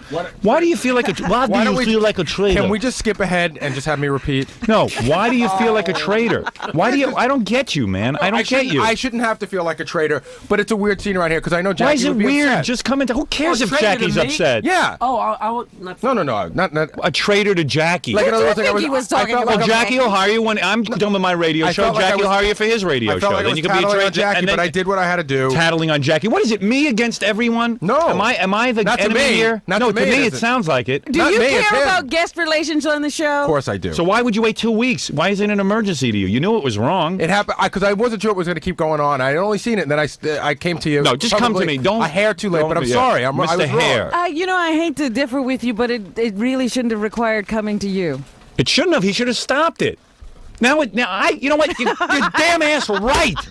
Why do I have to have uncomfortable feelings? First of all, you know what? Thank you, Robin. Why do I have to have uncomfortable feelings between me and Jackie? You should have put a stop to it. And I would have, but Jackie, I don't think Jackie. Why did you come to me on that? Because Jackie wouldn't have wrecked my relationship with Howard. Jackie, he is. No. Jackie wouldn't have accepted my word. Why is everything Jackie would not have accepted my word. I don't care. You just put a stop to it. You tell Grillo. You don't even discuss it with Jackie. Interns. You say, give those papers to me and I'll take them back to Jackie. So Howard's the bad guy again. Now I'm the bad guy. I put a stop to Jackie's little pieces of paper. You could have just as easily, when I told you yesterday, said, don't involve me, and just put a stop to it. Why? But you came and told me already. Right. You told me, once you tell me, I got to react to it. I'm involved. Right, but you don't have to react I don't want you coming to me anymore. But you don't have to react to it to Jackie. Don't tell me about your house and your wife either. I could care less. Just run my office and don't tell me about Jack. Again, use the Gary Shandling show as an example, because that's the closest thing I have. Oh, and because he needs a visual aid. When you see Artie, he handles people. I don't know. I'm not supposed to know that Jackie with pieces of paper. We almost understand that you can't talk to Tom, but when you can't handle this situation. Yeah, he always comes to the excuses. I can't tell Tom because Tom doesn't give me any respect. I don't give Tom doesn't give me any respect.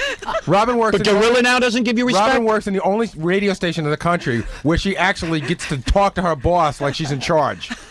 Nobody gets it. You can't understand why I can't boss Tom around. No, Gary, what do you mean? We understand the situation with Tom. Robin can almost understand it. No. Can't understand. I don't care about Robin right now. I care about me and you. Let me explain what I meant. Right. No. You can't have any conversation with Tom where you get anything done. No. That's ridiculous. No, you're almost right. He can't have any conversation that doesn't involve me because I have to end up disciplining everyone. But you don't have to discipline Tom, and there are certain administrative things that he should be able to handle with Tom, but again, Gary gets no respect. And of course he gets no respect. Well, of course you don't, because you run to me every time. No, Tom likes me, but it doesn't mean when it comes to issues between you two guys, Gary, Tom wants it to be between you two. He doesn't want to talk to a If you go-between. can't handle Gorilla with Jackie's pieces of paper without coming to me, why do I have you?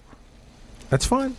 Why? I don't understand it. You just run to me like a baby because you don't want to be the one to tell Jackie. I would easily tell, but it's not my place to say it. Just say to Gorilla, don't hassle my guests ever again. I don't care if it's Jackie, Fred, I don't care if it's Robin. I don't care who it is. I don't care if it's Tom Chiusano. You are in charge of guest relations and getting them in and getting them out. That's that's what you tell me you're so good at. How they are treated while they are here. And now I'm sitting here and I feel like a bad guy with Jackie. I got to work with Jackie every day. I'm the one who stopped him from doing it. Meanwhile, you recognized the problem. You knew it was a problem. Go handle the problem for me. I'm in the middle of movies. You know, think about my life, what it's become. I got all this important stuff, and I got Mama Toothy here. He can't handle the interns because he's afraid of Jackie. Forget Jackie. If Jackie has a problem, let him come to me. You're not telling me I can handle the interns. No. It had nothing to do with the interns. Who couldn't you handle? Jackie. So did Jackie come to you? Will you tell the intern what you want? You don't want pieces of paper. I could easily tell the intern what to do. And then when Jackie comes to you, you say, Jackie, we have a policy. It's inappropriate. You knew it was inappropriate, Gary. Just deal with it. The weirdness would have been between me and Jackie. No, it wouldn't be weird. It would have been weird. So what if it's weird? What if Jackie hates your guts? What if Jackie hates your guts? Who cares? Howard, you don't want to listen. No, of course not, because I'm incensed. But you just said, why can't you handle the interns? And I've explained it to you. Yes, I was wrong. No, it doesn't have anything to do with So now I've handled it with Jackie. You satisfied? I took the dirty work. You're not the bad guy. I am. Of course I'm the bad guy. You didn't have to What do you want me to do? What other dirty work do you want me to do? You didn't have to do this on the air. What, should I have done it off the air? Yeah, you could have said to me yesterday, tell Jackie to stop doing it, and it would have never come up. No. Here's what you do. You shouldn't even bring it to me. Okay, granted, but what is your job? Guest relations? Don't have interns handle it. Don't blame me because you wanted to yell at Jackie. No. I've taken care of Jackie. I'm not afraid of Jackie. Neither should you be. You're right. I shouldn't be, but I am. Stop it. Just start acting like management. You're my manager. You run this show. The Gary puppet has something to say. Step up to it. No, I don't want the Gary puppet in on this because I'm dead serious. Yeah, good. Thanks, Gary. Afraid of Fred to be I'm so sick of I get such trivial crap. Like Ralph's been trying to get a hold of me for 3 days on the phone. I know what he wants. He now wants to run all of the makeup, all of the hair, all of the clothing. You understand? We're doing on the movie. Oh, jeez. And we all know he's an imbecile.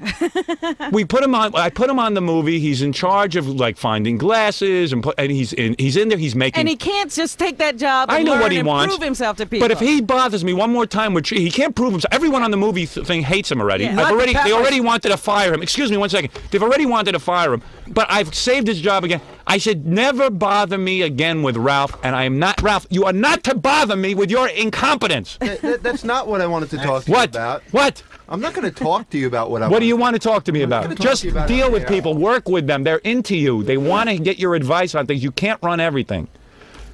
Coordinate. You're the overseer. I know that. I know that. You're a consultant. I just have to get some input. I'm going to have a breakdown from incompetence. I need people who are competent. I'm competent. Gary's a moron. I thought you had more brains than him, you told me. I didn't You say took that. his word? I'm going to have you both tested so I know who has more brains. Good luck. All right, get out of here. Bone. On a bright side, at least I wasn't hassling you. Ralph's No. hassling you. Right. You don't hassle me at all. Yeah, you just go around him. You just go around me and do everything behind my back. We have to find out about you. Sinister.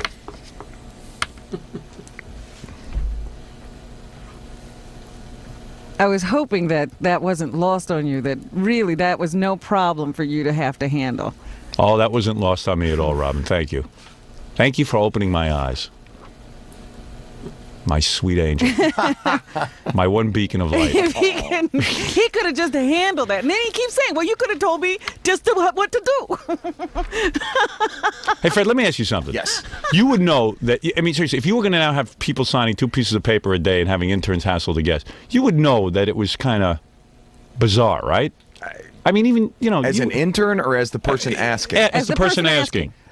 I'd think it would be inappropriate, yeah. Thank you. Why is that so unbelievable to Jackie? I don't know. But Jackie's got a different mentality. Yeah. Yeah, that's for sure. From everybody. Where's the Jackie puppet when you need him? He's broken. Tom ripped him apart. Tom ripped his arm off. Ripped it apart yesterday. All right, listen. I apologize to my audience for having to, for the last hour, conduct business. But I have been so busy, I would normally conduct this off the air. I would like to apologize to all the guests that were so incredibly hassled by this. I know you don't mean that. You don't mean it at all. You don't mean it at all, but what can I do? No, That's I you. feel- You're I do feel incorrigible. I bad. just wish my office people could tell me what's going on out in the halls. No, they want to protect Jackie. I told you I don't blame you. You don't have a clue. Everyone's a hippie. Hey, come on, what's the big deal? Let's sign pieces of paper. I don't want Jackie to be upset with me. Yeah. Oh, I better not tell anybody. Yeah. And Gary is such a dope. He can't even see he sees Grillo doing it 2 weeks ago. He don't stop him. I feel like a traitor. Gary used to have people cutting answering machine messages for him. And we stopped Yeah, him. I stopped him because he's a retard. Do you mind, Grandpa Alus, do you mind cutting a personalized answer machine message? Excuse me, Mr. Schwarzenegger? In all truth, isn't that a little different? It's horrible. Hold on. Thank God I found out about Wait a second.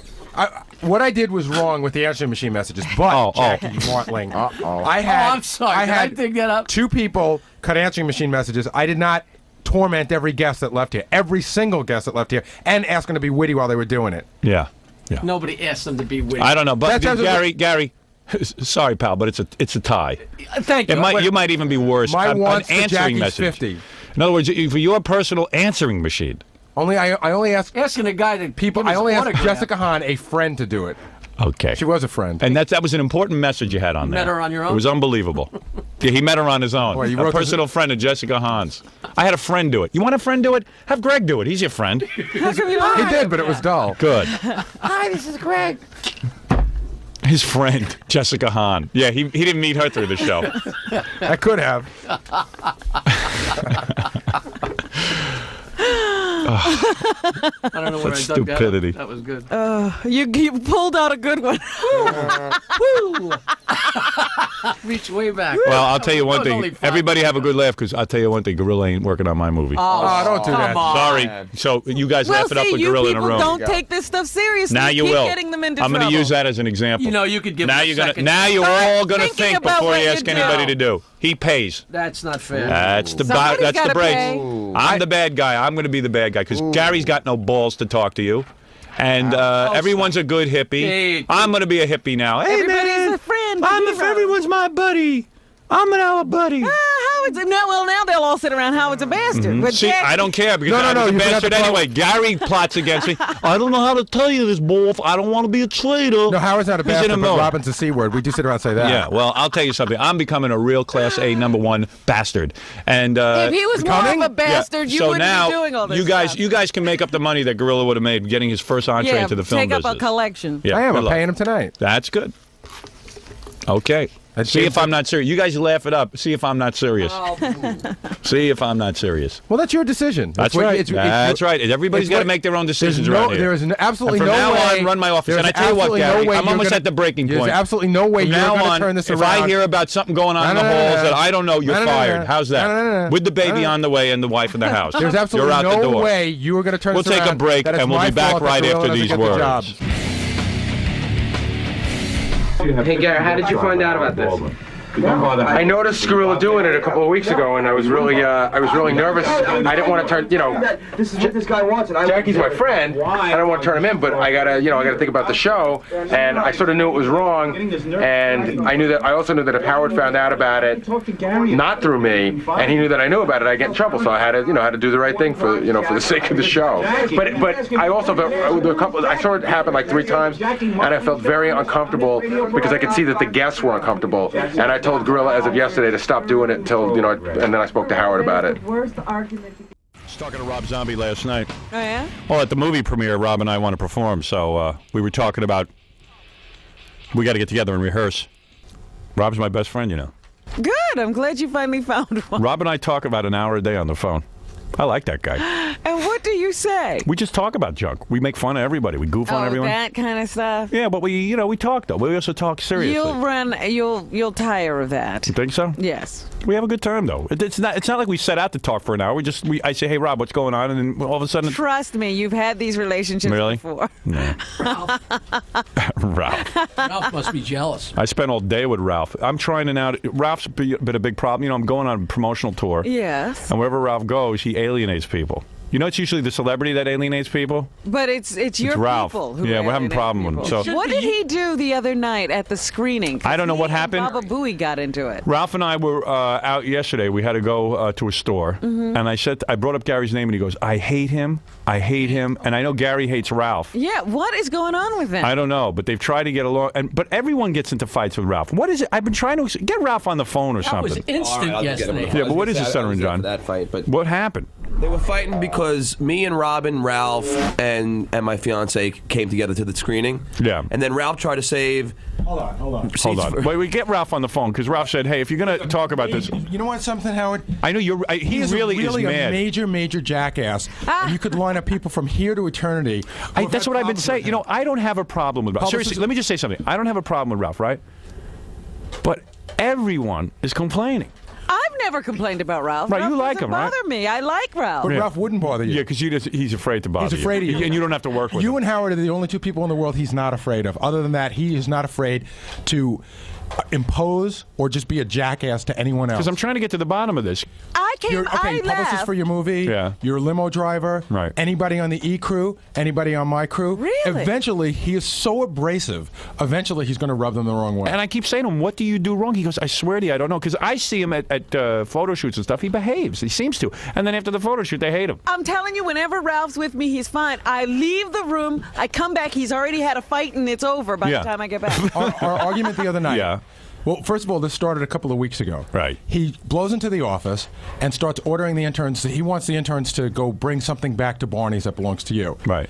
And I said that, listen, I've got interns here, but that's not really their job. That's what you allegedly get paid to do. Right. So he says, well, I don't have time. I have to go to Howard's house and do something. Well, P.S., 2 hours later, he's just hanging around the office doing nothing. Right. So he could have brought it back, but he didn't because he's Ralph, and Ralph doesn't go to Barney's to return stuff. Right.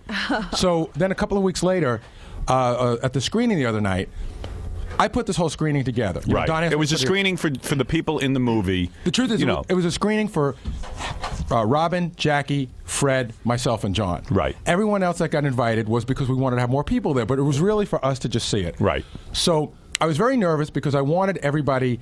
We had packed the house. There were 70 seats. Right. We invited 69 people. Right. So I asked them to tape off 2 rows because I was afraid that like Robin might get there a little late, or the owner of the company might get there a little late, and I didn't want them to not have good seats. And the point was that you could have had an empty screening, and just for the 5 of you, and you were saying, hey, we're screening off, we're taping off 2 rows so that these people could see the film. So Jackie, Fred, myself, and Tom, and all our wives were at dinner.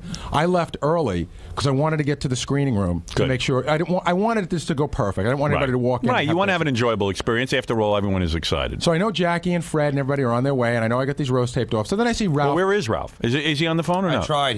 I tell him all the time. His answer machine picks up. Yeah, he can't turns get over. through. All right. That's another annoying thing.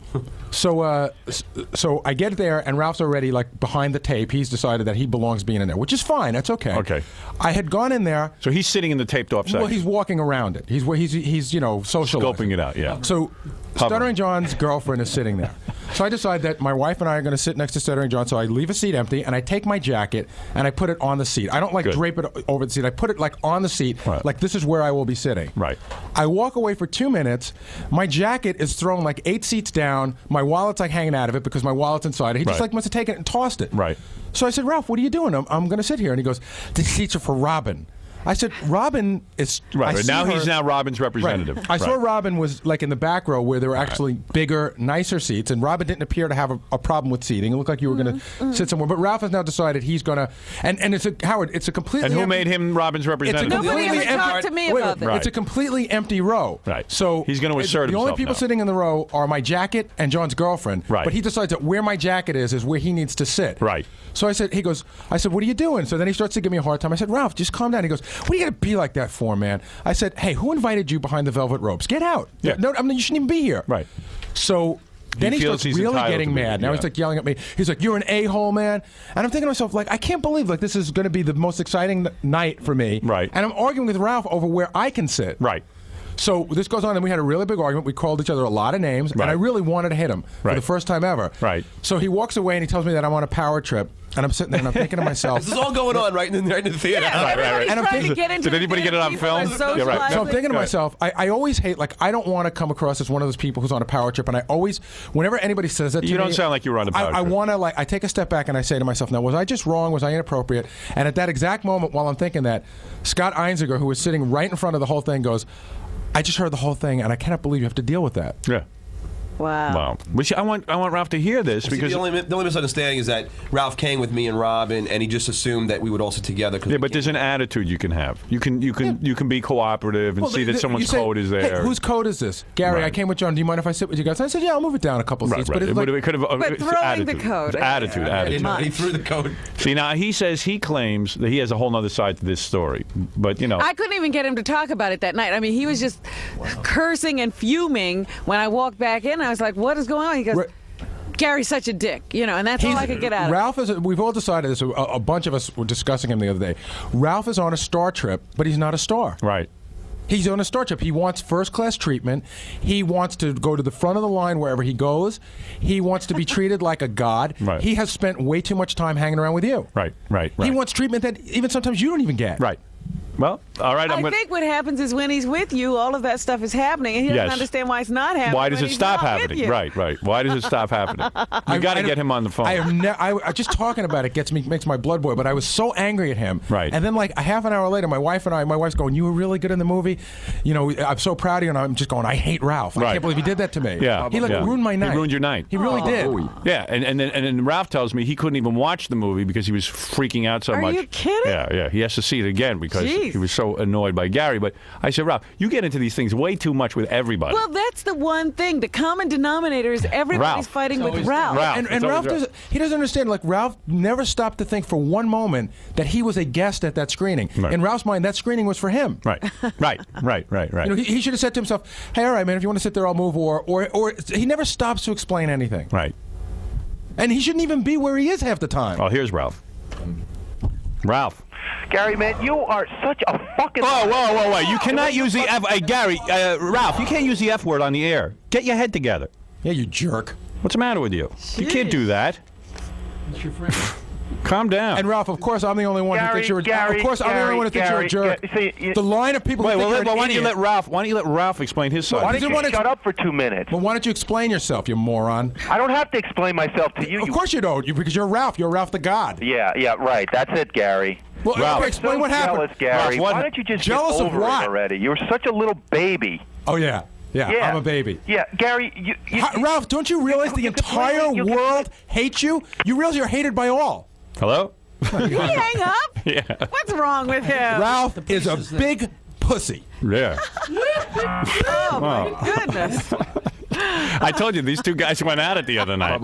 And Ralph yesterday was just screaming the whole time about Gary. Anything that Ralph attends, any meeting that he attends, it's just trouble. Wow. Howard, if it were just he and I fighting, right? You might think that there's a personality conflict, which, by the way, there is. Right. But if it were just he and I fighting, you might. Well, you guys were getting along for a while, weren't you? Yeah. When Ralph like makes a truce. You know what happens? Ralph makes an effort to be a human, and everybody talks about this. Ralph really. The truth of the matter is, Ralph. There's a good guy hiding underneath all of that. He really is a good guy. I have a great relationship with him. For the most part, he wants to be okay. But it's almost like it's like a disease. It's like Dr. Jekyll and Mr. Hyde. He can't help himself. Right. You know, sooner or later, he's going to do something to make the other shoe drop. Sheesh. I would have liked to have heard Ralph's side of it. Why won't he come on the phone? Because he can't use the F word. Yeah, he had to open up with the F word. Where is he? Sounds like there's a lot of witnesses against him. But it's not even just this. We're not talking about the coke Here is incident. Ralph. All right, Ralph, calm down. I won't say a word. Don't. All right, good. Let Ralph have his side of the story. Hi, Ralph. I just hiding underneath all what, Gary? Why do you have it? You've had it in for me since day one.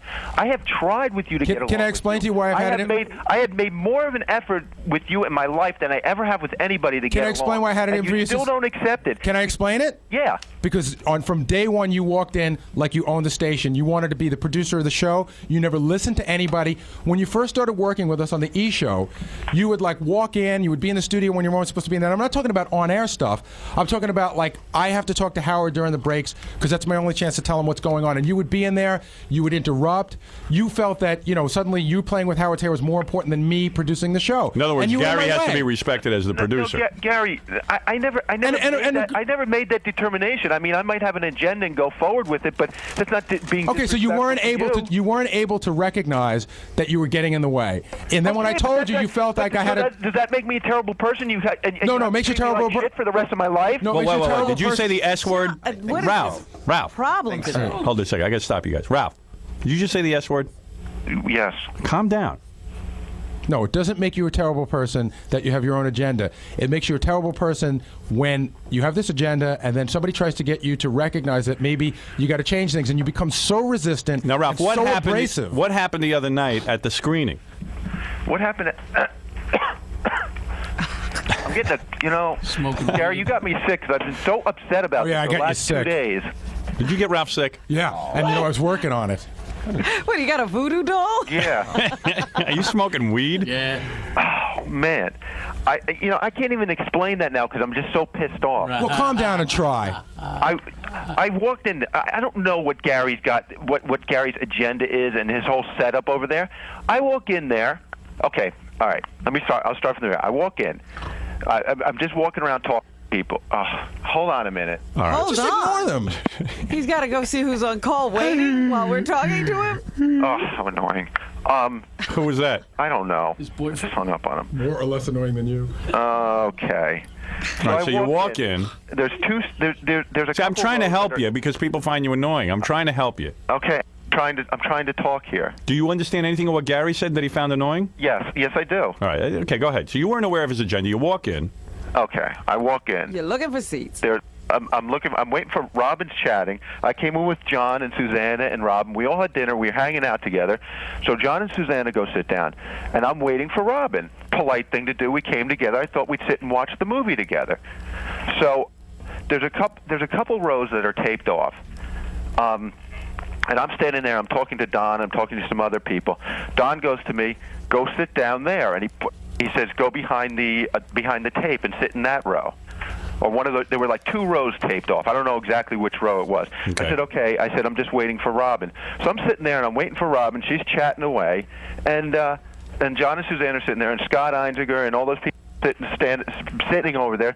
So I wanted to go say hi. So I go over the velvet ropes. Meanwhile, it's a piece of stupid masking tape, and Gary's yelling, joke, you velvet idiot. ropes. Velvet ropes. It's a joke. The velvet masking tape. So I hop over it and go talk to John and Susanna for a minute. And there's a jacket sitting next to him. Now, Is it sitting next to him, or is it on the? Wait a second. Is it on? You're a liar, Gary. Is it on the chair? Is it on the chair? Is it very obvious that someone's sitting there?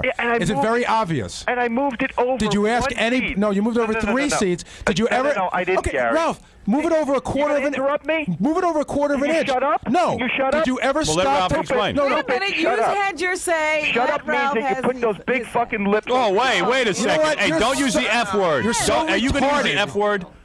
Can you not use the F word? I'm trying. You were making a illiterate. point, and then you exactly. You're so illiterate. You're so not so bright that you can't use another word besides the F word. I guess I'm stupid, Gary, just like you. Yeah. Well, we're both stupid, except I'm here and you're not. You. All right. Well, you know what? I'm not here either. Oh, here he goes again. He's so bright. I'm never going to Such a understand bright what guy. happened the other night. Ralph was starting to explain himself, but I could be as mad as Ralph and not use the F word. Right? I can do it, but he can't pull that off. You conducted yourself properly. Well, then you win the argument. He was Gary's on making pretty a firm point. ground. Ralph was almost making a point. He was about to make a point. He was almost making a point. But he Even if it wasn't, was huh? no, of course not. No. But If you went to a movie theater and there was a coat sitting there, right. would you just pick up the coat and move it? No, but What I if it was wanted a to hear. 10-foot-10 Maybe guy? that's why he hung up. Maybe that's why he hung up. Yeah, because Maybe. Gary's on But pretty solid the ground. thing I was saying was, Gary said it was 8 rows away. Now it's only 3 seats. No, he threw it like 3 seats away. I didn't say it was 8 rows. No, you said 8. You said 8 seats. No, I said 8. You said 8 seats. All right. In the throes of arguing, you said 8. So whatever. Even if it was 1 seat, somebody had reserved a seat. Yes. And it was thrown in a way. It was. I would have liked to have He finished the could story. have- Oh wait, here's Ralph again. He's back. What are you going to do? You going to keep hanging up like a girl? Hello?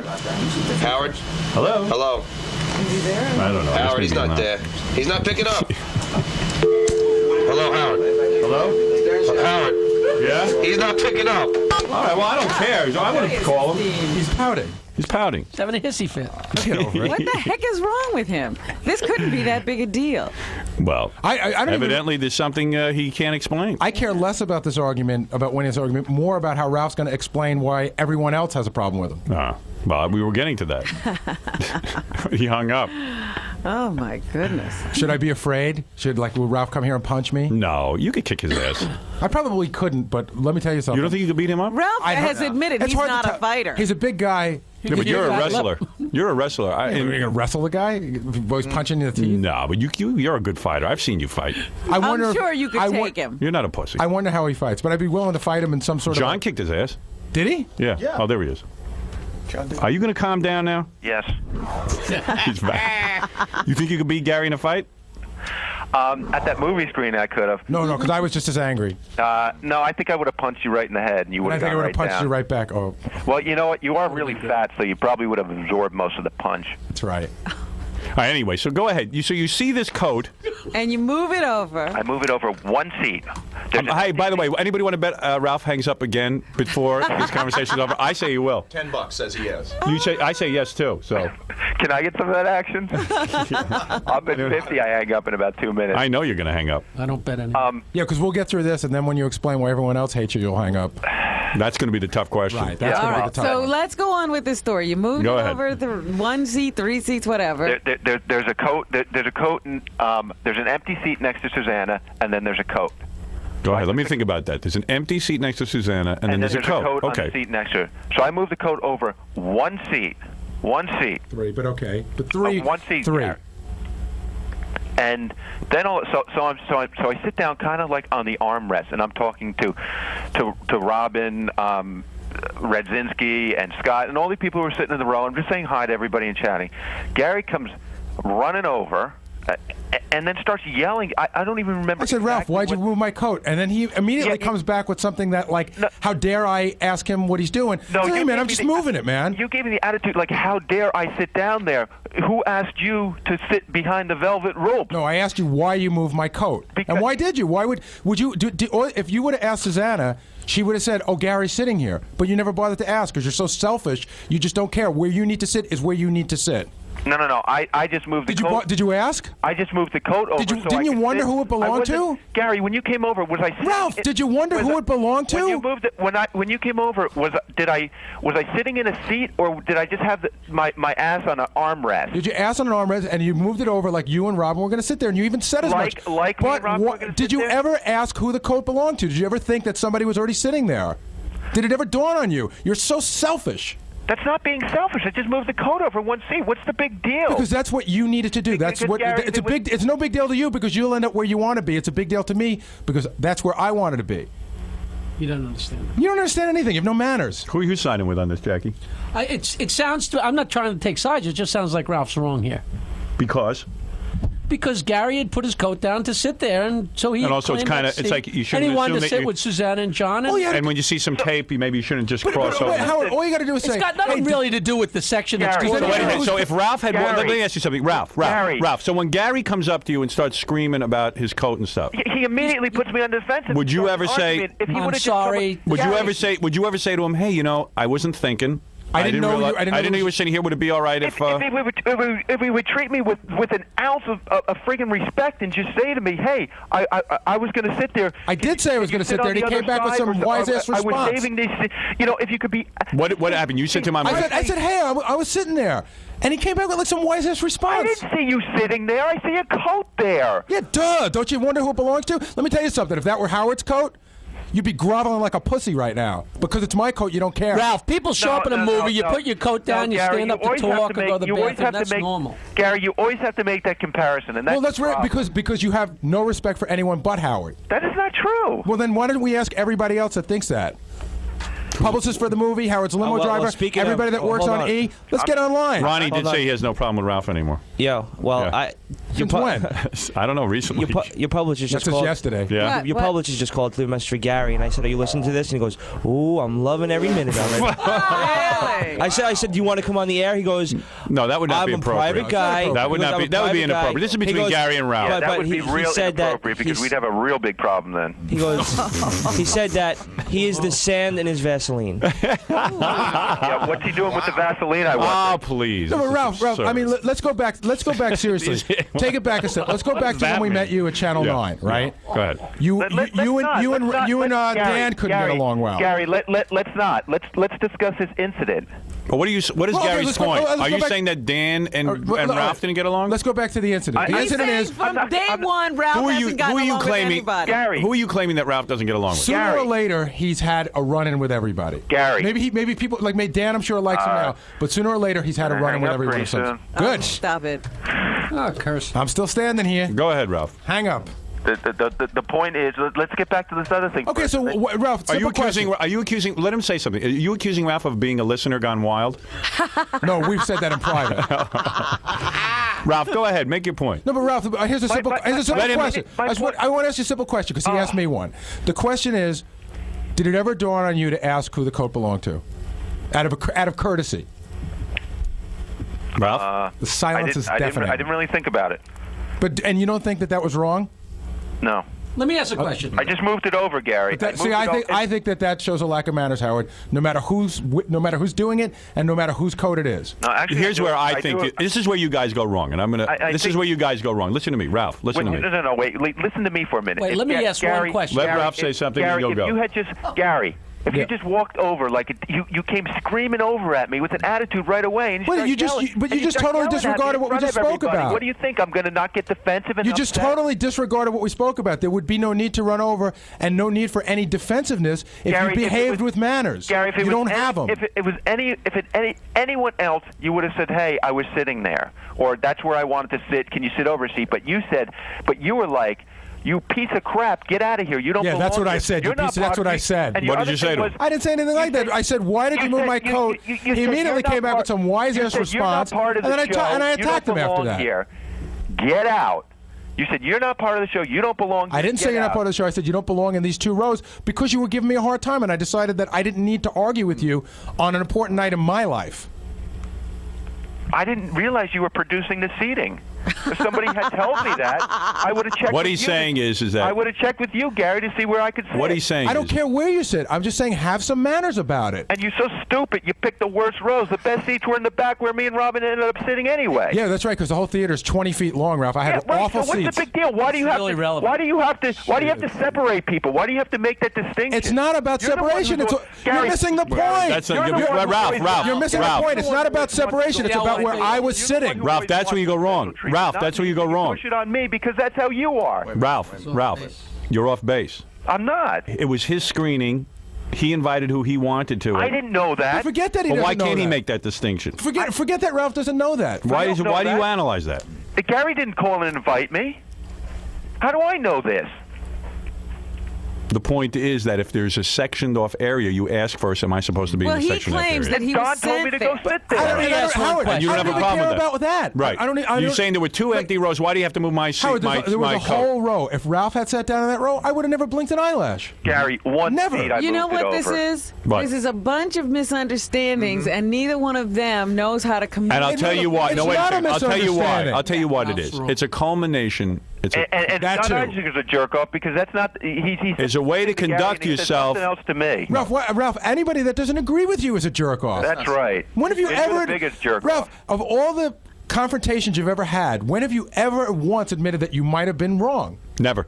I'll think about it. Hold on a second. Wait, here's Scott Einzinger. He was there. Let me ask one thing. Einzinger, what happened that night? Straighten this out for me. I'm trying to.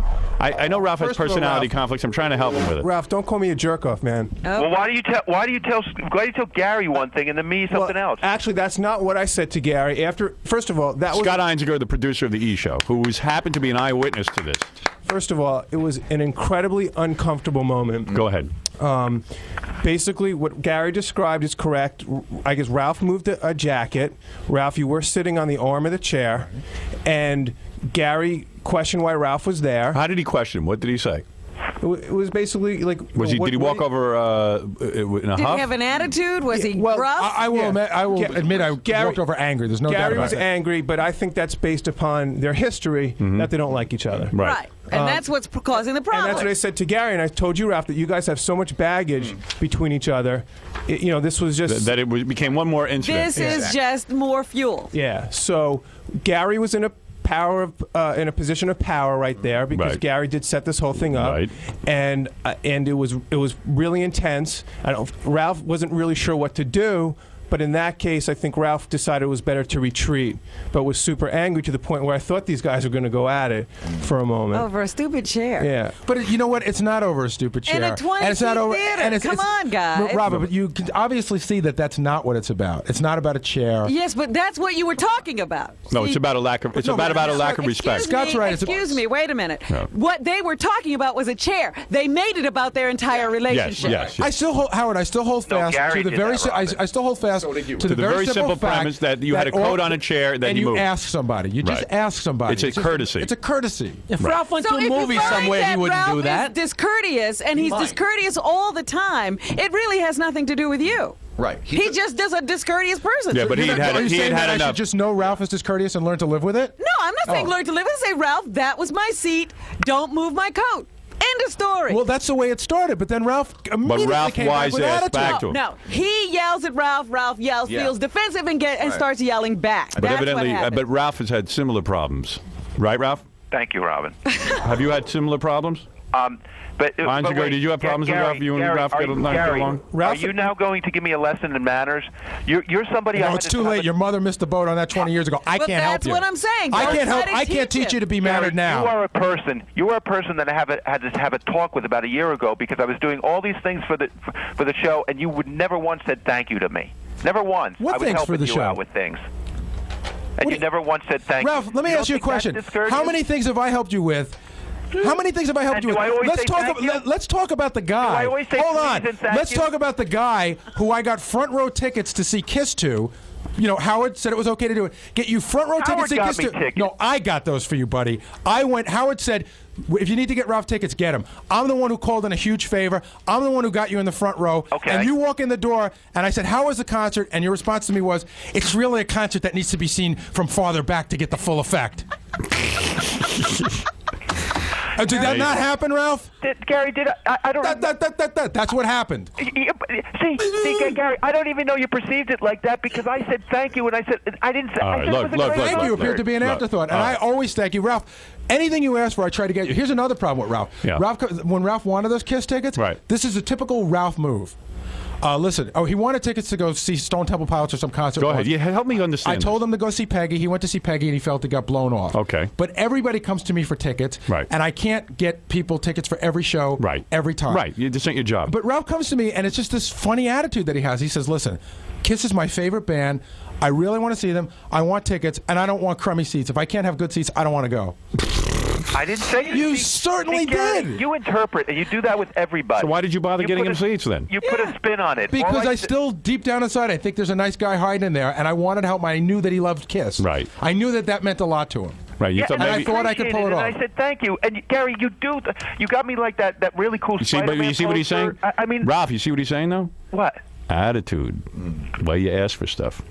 Oh, hey. Maybe he's being rubbed wrong. Maybe there's something there. Did you say that you wanted really good seats, and that if you couldn't get good seats, you didn't want them? And what I said to you, Gary, was that I said when you ask Howard for these, tell him that I'm not constantly asking for tickets and getting them. I haven't. Last few times I asked for tickets, I didn't get them. So I'd really, and I asked you like 2 months in advance. If there's anything you could do, can you just make sure that I get, can you make some kind of extra effort to make sure that I get good seats? And then the kicker was, and if I don't get good seats, I'd rather not go. I didn't say that.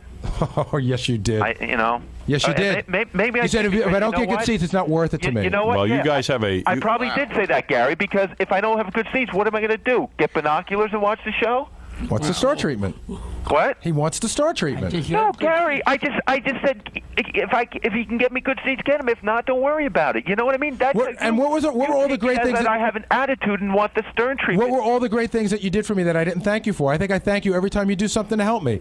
I know that you helped me do a design for my very short-lived T-shirt, which I thanked you for, even though you misplaced it for 8 months. You didn't pay me for the colors. $19 for all those color copies. $19 of color copies. I'd be more than happy to pay you back. I can't think of how many things I give you, how many things that I give to you that come in through here, or how I'm going to look at for things that you like, and I help you out. But then it always falls apart. It's like this strained relationship. I always feel like I got to walk on eggs with you. No, you just have to learn. I have to end this. Hey, Ralph, just explain one more thing to me. The day that we came in and we had that fight about that stuff being returned to Barney's, and you said you couldn't return it because they opened at 10 and you had work to do. Right. You were here till noon that day, doing nothing but walking around checking out the hot new interns. No, I know I was. What were you doing? That's what Gary, he had to do. No, but what were you? He had to do that. Forget the intern comment. Forget the intern comment. What were you doing that day? I was checking out the interns from 8 to 10. Right. And what were you doing from 10 on? That you couldn't run a block and a half away to return something that's your job to do. No, Gary, I didn't. I left at 10. You absolutely did not. Kathy and I both. Why are you telling me what my job is? Kathy and I both noticed that you were here in way more time than you needed to just be able to run over to Barney's, drop something off, and be back. Gary, you don't know what I was doing. Why are you sitting there telling me what? You weren't on a phone. You weren't sitting at a desk writing, and you didn't appear to be thinking very hard. That, to me, says that you're walking around chatting with people. Why are you monitoring what I do? Because you're affecting what I do in my office and how I run my people. That's how? By taking somebody out of my office who could be answering the phone an intern. or working on an article or doing something and sending them out because you're just too goddamn lazy to do it. No, it has nothing to do with me being lazy. See, you make that determination in your mind, and all of a sudden. But then explain to me what you were doing that day that kept you from going over there. I was busy with stuff. But tell me what I got you. I had to get out to Howard's that day, actually. Right, but you didn't get out there till much later. The time was there, Ralph. No, I left at 10. I left the station at 10. He didn't. Howard, he just didn't. I did. And you know what, Gary? Even if I didn't, if I had other stuff to do. What's the matter, Jackie? Just what you keep saying. I definitely didn't. And even if I did, right. I didn't do that. Listen, even if I Fran Drescher is here. I'm very interested in speaking with her. Yeah, she's hot. Yeah, why aren't you here today, Ralph? You would love to come in when only the good-looking guests are here. What's wrong with her? Why? What's Fran Drescher? No, it's Fran's good-looking. Oh, I see. Why is it? No, Fran's good-looking. Why isn't Ralph here today? He likes to meet the big stars.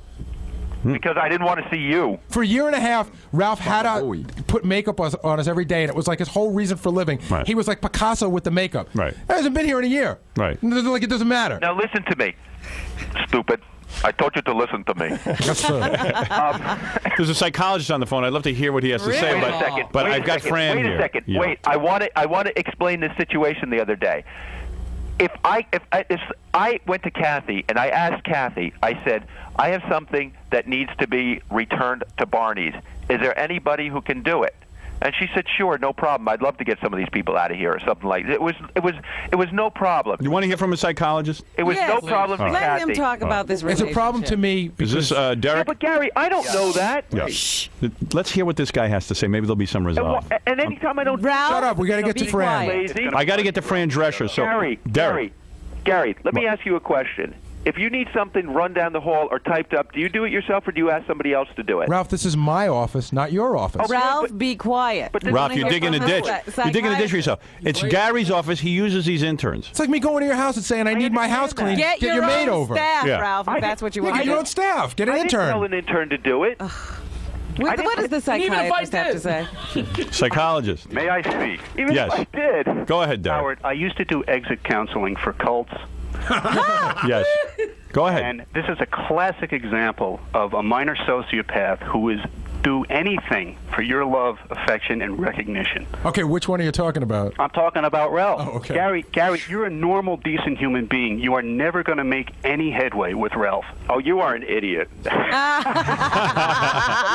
What do you mean by a psychopath? I am not an idiot. Sociopath. Who is this, Dr. Seuss?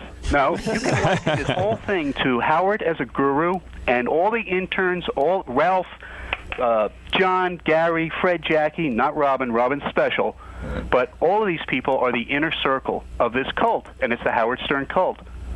And Howard, you play him like a violin. It's beautiful. It's the best entertainment of the 20th century. All right, let me say something here, Ralph. Disregarding even for a minute what this brilliant psychologist has said, and he's right. He's right on the money. Dr. Seuss. Do you feel? And I'm going to ask you a question because I got to get to Fran Drescher. I have to ask you a question. Do you feel? Do you feel? That the United that you States. are? Do you feel? You want to joke or you want to? Because you got a personality problem, pal. Lack of it. Do you feel? No, he's got too much of a personality. That you have a higher elevated position. If you were to put a map of the organization of this show, The echelon. do you feel you really have to answer to Gary? Do I feel I have to answer to Gary? In what respect? Okay, I'll give you a question. Gary comes to you and says, That's your answer. I don't want you in the air studio unless you ask me first. And then a day later, you walk into the studio disregarding everything Gary just said. Do you feel that he is in any way... That is not right to do. It's not right. Have you done that? Yes. Okay. So I've apologized for it. Okay. And I don't do that anymore. Well, you're not here often enough, but you apologize for it. You did it several times, not just once. Okay. So you would say that really you have no respect for Gary. True? No. Be honest. You don't have that much respect for him. He's got minimal respect for me. You know, I really think that where Ralph has the problem is he doesn't think Gary understands him. So he has to go over Gary's And it's head. not Gary's job to understand Ralph. No, it's not his Right. job to understand. But that's what motivates Ralph. It's not that he doesn't respect Gary. If Gary understood him, Right. he would listen. But he feels he couldn't possibly make Gary but he doesn't make understand. the right decisions. So. Now, isn't it true? Not for Ralph. Don't you think sometimes in dealing with, let's say, the E! Show, or I'm starting to understand what might be the problem, or any of these people, they don't seem to understand you? Right. Do you find that? Do you find that, let's say, publicists don't seem to understand you? Scott Einziger doesn't seem to understand how important you are. Do you start to feel that various They don't people... get that he knows something they don't. Right. Do you ever feel like they don't get it? Sometimes, yes. Okay. Now, here's what we got to do. I think I've solved your problem. You have to now assume that they get it. That's it. There's the answer to your problem. Howard, there's How do you feel? Do you feel better? part of it too. What is that, Derek? Give Ralph a title. Ah, you have hit on it exactly. Yes. Gary is the producer. He has more public profile. Thank you, Derek. Ralph, I'm going to give you a title right now. This should be good. All right? You are my douchebag. No, you are going to be called. You are my valet. How was that? That's no. Thank you. No. You don't want to be that? Valet. I'm going to come up with the title for you. Derek is absolutely right. Okay? Yes. He needs a position. You'll be above Grillo, below Gary. Okay? Yes. You're going to have a position. Howard, I'm just going to say one thing in closing. Thank Well, you. you know With what all part of hold on. wait, I got to get to Fran Drescher. Because there's another part of this puzzle. All the jokes aside, because I'm going to go back to the office. Go ahead. All the jokes aside, I'm a lot more calm now. Let's just do it here on the air so we get out of the way forever. We're never going to get along. We're never going to like each other. Oh. We admit that. Let's just be civil to each other when we see each other. I don't want to have some uncomfortable thing when you come in again where we go in a room and talk. Handle yourself professionally. No, but Ralph, we're just going to say we'll just be. That's it, Gary. Gary, that's what. Gary, you don't want any that's discussion. What hurt me and upset you. Yeah, it's done. It's done. Is that I've always liked you. I never. And I like you. All right, but no side agreed. No side discussions. No. You agreed not to get along. Whatever you need from me, you call me and you let me know. If you need something for Howard, call me and you let me know. But we'll just leave it at that. Good. Ralph, fair enough? Fine. The other part of this problem, though, is that he does have such direct access to you. He has the hotline to Howard, so he can ignore anything else that's going on. It's not that he can ignore it. It just confuses Ralph. All right, so what are you saying? Because he does have this direct access to Howard at some points. You know, he works directly with Howard. He has to have that. And Right for on the money, Howard. Robin. And then at another time, he's supposed to go through Gary. So there's conflict. Yeah. I see. Ralph, can you figure out how to handle Gary? In other words, how to be diplomatic? What is it, John? Well, I've got to go to Fran Drescher. I know you do. I've got to end She this. looks great. Yeah. But Ronnie just called. He can't talk now because he's got people in his car. Right. But he does want to add to this because he has plenty of stories of Ralph. Okay. Well, all right. So here is the deal. Robin was making a valid point there. All right. Whatever. Listen, I got to stop with all the valid points. I got to stop. Only because if Fran Drescher wasn't here, I would go. This would be a 4-hour show. I would be fascinated. This is better than Jackie and Ronnie. Right. This is fantastic. I'm going to put this one. I'm going to stop this. I'm going to put this on hold. Yeah, it's not going to go away, so don't worry about it. Yeah, right. I'm not going to get any less angry in an hour. Right. And what I'm going to do is, what I'm going to say is this. You two should not even talk about this privately. Well, you know, because Howard, you've already, it's boring. Howard, yeah. Kathy's in the back, and she said Gary and Ralph have both been, talking to her about it, both saying how they were going to beat each other up about this. Right. I've heard it too. We both were so angry. Right. We both wanted to tape all conversations. All right. Thank you, Ralph, and thank you, Gary. Now, do you think this problem is over, or is this going to continue and linger? It's going to continue and linger because he hasn't. Because I mean, even during the break, even though the guys were being sort of neutral on the side, I just walked in the middle of a conversation, so it wasn't for my benefit. They were saying Ruff didn't hear a word. Did not hear a word of that. He doesn't think he's doing anything wrong. He doesn't think he's got. I mean, if we would have had time, we could have lined up people to call in. He does have a problem with everybody, but he doesn't think he does. But do you think Ralph has the worst problem with you? Yes. Oh, that is without question. That is without question.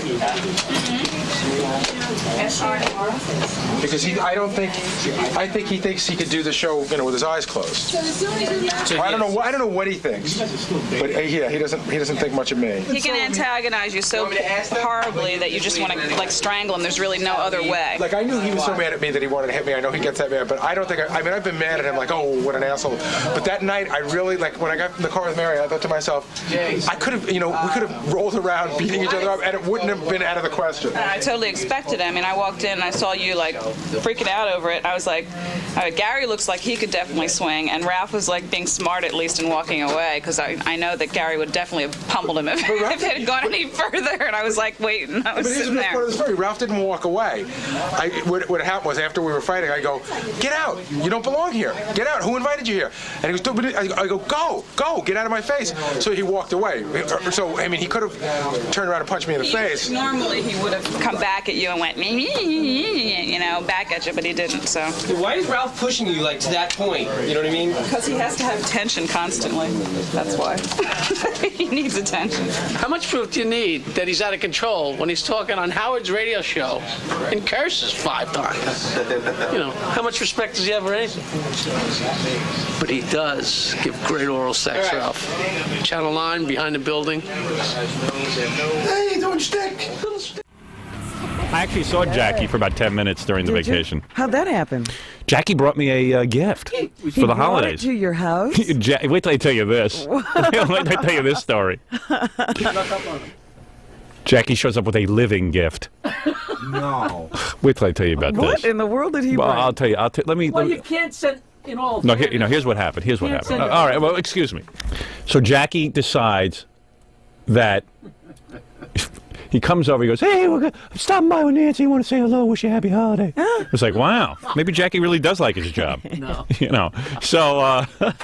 So Jackie shows up with his joke-mobile at my house.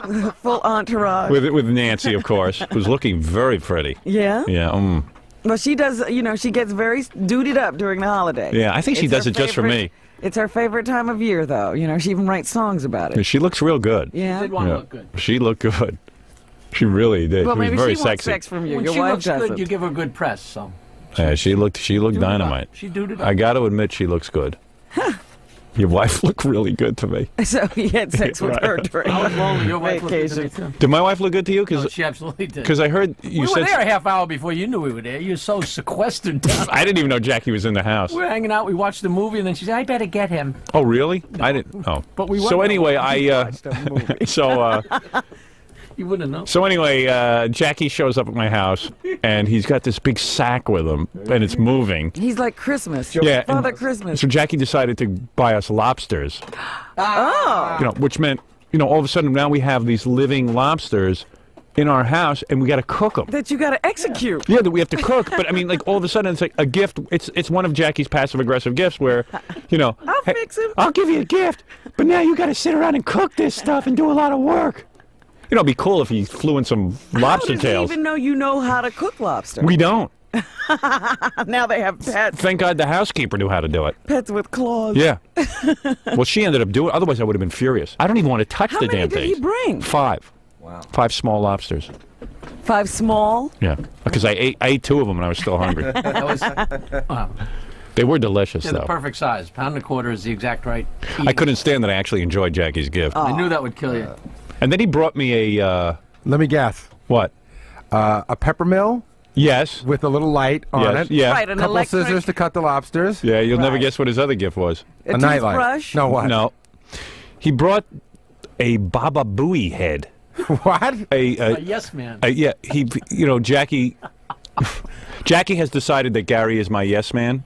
Of course, because that's Jackie's whole move around here. No, well, there were 2 choices. This is the way you divide people on the show. Let me take you don't even know where you do it. It's for or against. Who's for Jackie and who is for Howard?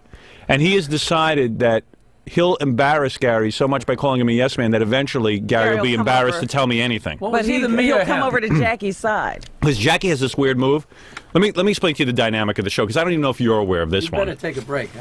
No, let me tell you about Jackie. I'm not aware of something? You probably are. I shouldn't say you're not aware. You're aware of everything, but I'll make the audience at home aware.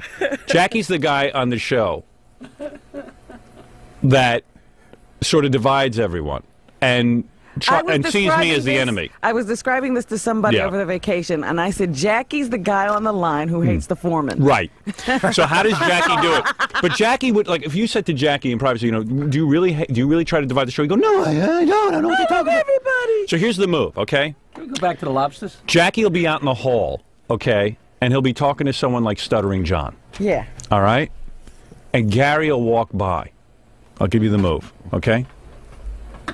And Jackie will go, shh, it's him, he'll tell Howard. Now, okay, you know, keep your voice down. If you say anything in private, he'll tell Howard. Or if you walk by, he'll do the same thing, or if Fred walks by.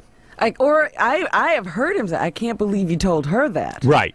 So he always has this running issue with who you tell things to, Right. and he's sort of like made it very, very Well, apparent. you're right, but it's Robin and Ralph. Like, yeah. So anyway, so Right, 'cause Ralph. he wouldn't tell you anything. He knows that if it goes to Robin or Ralph, it'll get back So to you. yeah. So anyway, like And not get Ralph twisted was all walking by in the hall the other day, and Jackie immediately went into his routine, and he says to John, "Shh, it's Ralph. He'll tell him. You better not." Like, no. If Jackie was a team player, he'd be finding out stuff for me to talk about on the air. Sure. He wouldn't be sitting, and then it's so undermining to sit there and say to someone like Ralph, "Hey man, you're not one of us. You're not me and John. You're on his side." So it's like this whole big. is here. Yeah, the spy is here.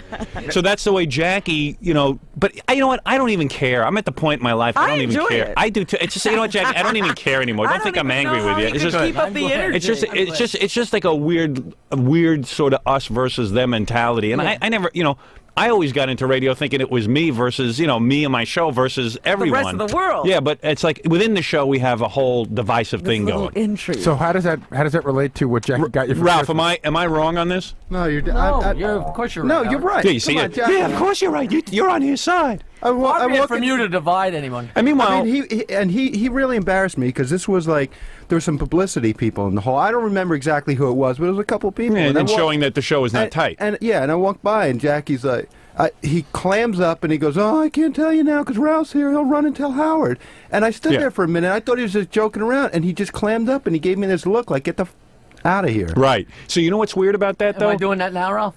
No, but you know what's weird about that? But you know what's weird about that whole vibe? Is that like, so then all of a sudden there's sort of this pressure at work where you're not supposed to tell Howard stuff. And then which of course is divisive to my show, and Jackie has to learn to put the show in front of his, I knew I You'll never learn that. No. Come on. You know, am I wrong about any of this?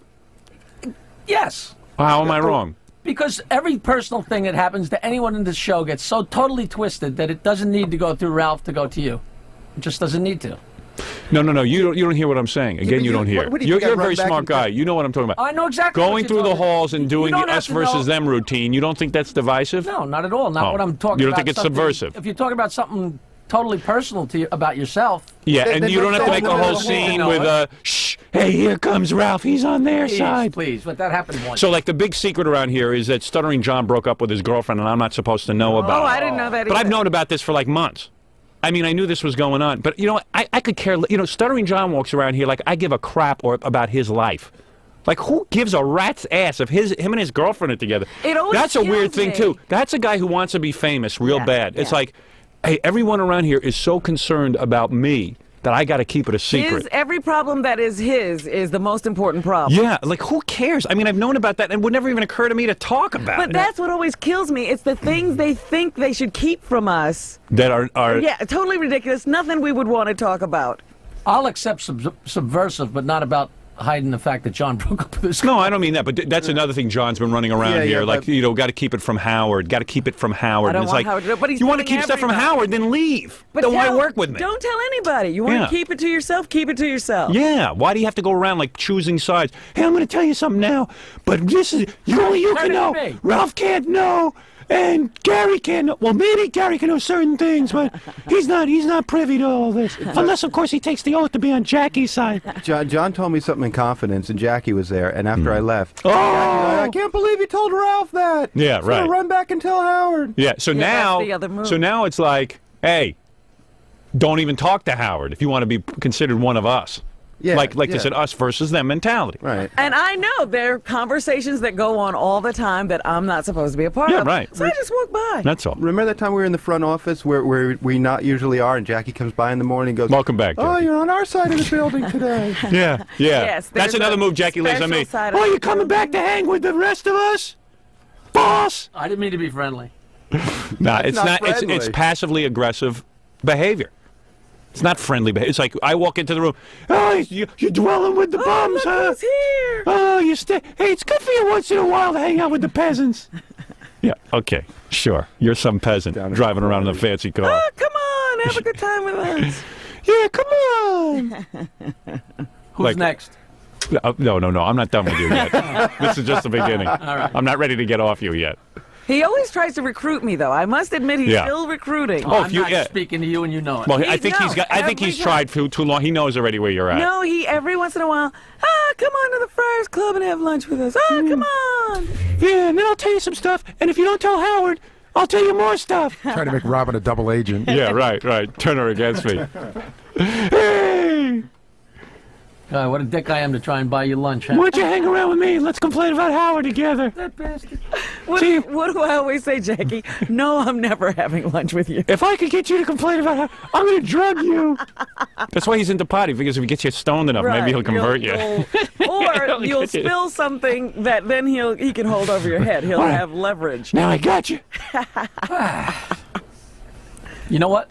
Come on, admit it's passive-aggressive behavior. I know you do. I know you do. Welcome back. I admit it all. Guilty. Like who gives a rat's ass that Stuttering John broke up with his girlfriend? I mean, is that a state secret? I'm not bowled over by the information.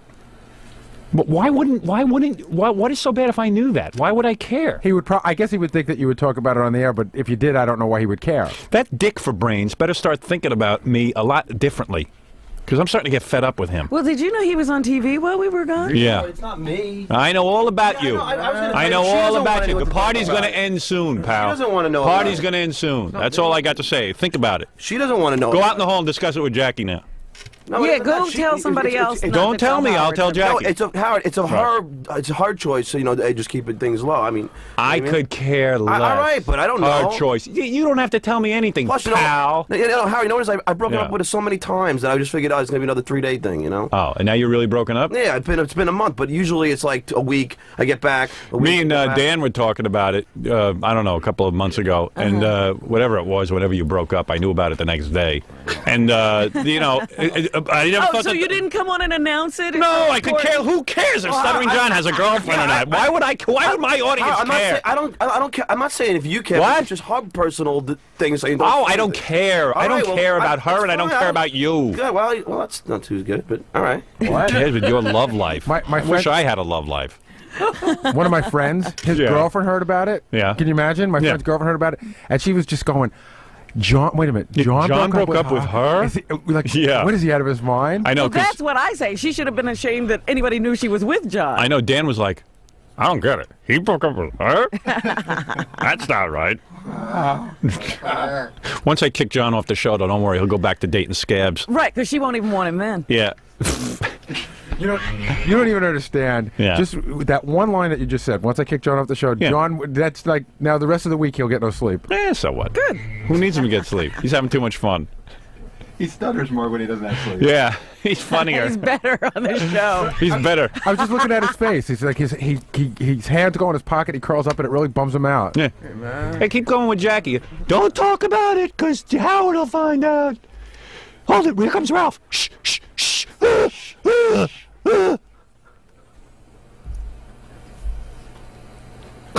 I know all. You know what? Well, I knew you knew. I know everything that goes on. You can't even get one by me. I know stuff now about you, Jackie, anyone that I haven't said on the air ever. But they don't know that. Yeah, they don't know about keeping their that. confidence. I know what to say on the air and not. You're such an ogre, an awful person. I'm an awful person. You don't have their best interest at heart. No, it's okay. It's all right. No, that's all right. Anything is fair game with Howard. All right, I got to take a break. I'll take a break. I'll take a break. Because that's the other line. Hey, anything's fair game with him. He doesn't care about you. Yeah. He'll use anything for the show. Yeah. Even if you tell him not to say something, he won't say it. He doesn't care. Yeah. Going around my Johnny Bad Appleseed, spreading bad will all over the show. Is this a generic person now, or is this all me? No, it's all you. It's you. It's everyone. It's everything. Well, you started. I miss talking about you because you fascinate me. I know. I even talk about you on vacation, you see. I was typing about you in my computer. I have a whole Jackie philosophy. Well, Jackie came over my house, and then I let him down into my office, which was saying, "Look at what you got down here." You did an inventory. You dragged me down there. I realized that was a mistake. You better believe the file in his computer on you. Jackie pushing his way down past my children to get into my office to see what was doing down there. Oh man! Hey, let me take inventory. You think he computed the worth of your little video station? Yeah, right. Yeah. What is that? Oh, I forgot about this. Wait, three Super HFS VHS machines. You know what he did? He called one of those wacky friends. How much he priced it all. He got the name brand. Switcher. What do these things cost? You should see what he's got down there. He's like turning over stuff to see if it's sterling silver. Yeah, right. Let me see what you eat with. I knew I should have never ventured. How much did you pay for that etched glass? Right. Oh my God! Well, Nancy, I don't have that. Did you see the setup down there? Yeah, we're in a basement. That's like Fort Knox. Yeah. Oh man! Because he walked in as soon as he opened the door to my office, and I have a bank of some video equipment that I edit on and stuff. He goes, "I forgot about this." Oh, he got dizzy. Got weak. So far, you have the fact that I came over your house, right? That's it. Wow. Well, the other thing is Jackie can't see himself. He never hears himself say these things. He was on good behavior. We'll get into not being able to see ourselves soon. That comes up after the commercial? Yeah. All right. Let's take a break. I'm sorry. Let's take a break, and we'll be back with more fun right after these words. So what was up with that comment? Which comment? About getting kicked off the show. He knows what'll bother me. He always knows what'll bother me. Ever since I started here. So does that bother you, that comment? Yeah, of course it's gonna bother you. Stern Show. Oh, yeah, of course. Will it bother you? Good morning. And how are you? Good. All right, what was this you had to tell me? Nothing. I just wanted you to suck you in through the commercial. I have nothing to tell you. Are you crazy? You know that by now. Thought for sure you were telling the truth this time. I mean, what can I talk about? I go home, I sit in front of a computer, and type, so I get this book done. But I got to be done in, I'm not sure when I got to be done. Judith keeps saying I got to be done with this book by this weekend, but I'm not going to be done by this weekend. Well, how many chapters is it supposed to be? Well, there's no supposed to be. In fact, I've already canned 2 chapters that I was going to write. Because I got enough good stuff. You know, why should I keep knocking my brains out? I'm already over the limit. They're going to have to edit out some of it and cut it down. So you're done? No. Oh. Because I want a variety of chapters and a variety of subjects. So if I just did like five chapters, yeah, I could fill up the whole book and you'd be satisfied in a way, but I couldn't get to like a lot of different things. You know how I wrote the last book. I like to get to a lot of different thoughts and a lot of different ideas and sort of put in some sex, put in some, you know, politics, put in some of the radio show stuff and put in some of the, you know, home life stuff, you know, all over the place. So I want to get a variety of things going in the book so that, you know, at any time you can just pick it up and go to different places. And then I've got a whole picture thing. I got a 32-page color insert. Right, I know. I simply wanted to know how many chapters you're putting in the book. Well, I don't know. I haven't finished writing it, but I'm planning on over 16. It could be as high as 19, or it could be as low as 16, but nothing lower than 16. And how many have you got? Well, you see, that's an interesting question. Oh boy. I know for sure I have finished 5. I mean, completely polished and finished. There's another, I'd say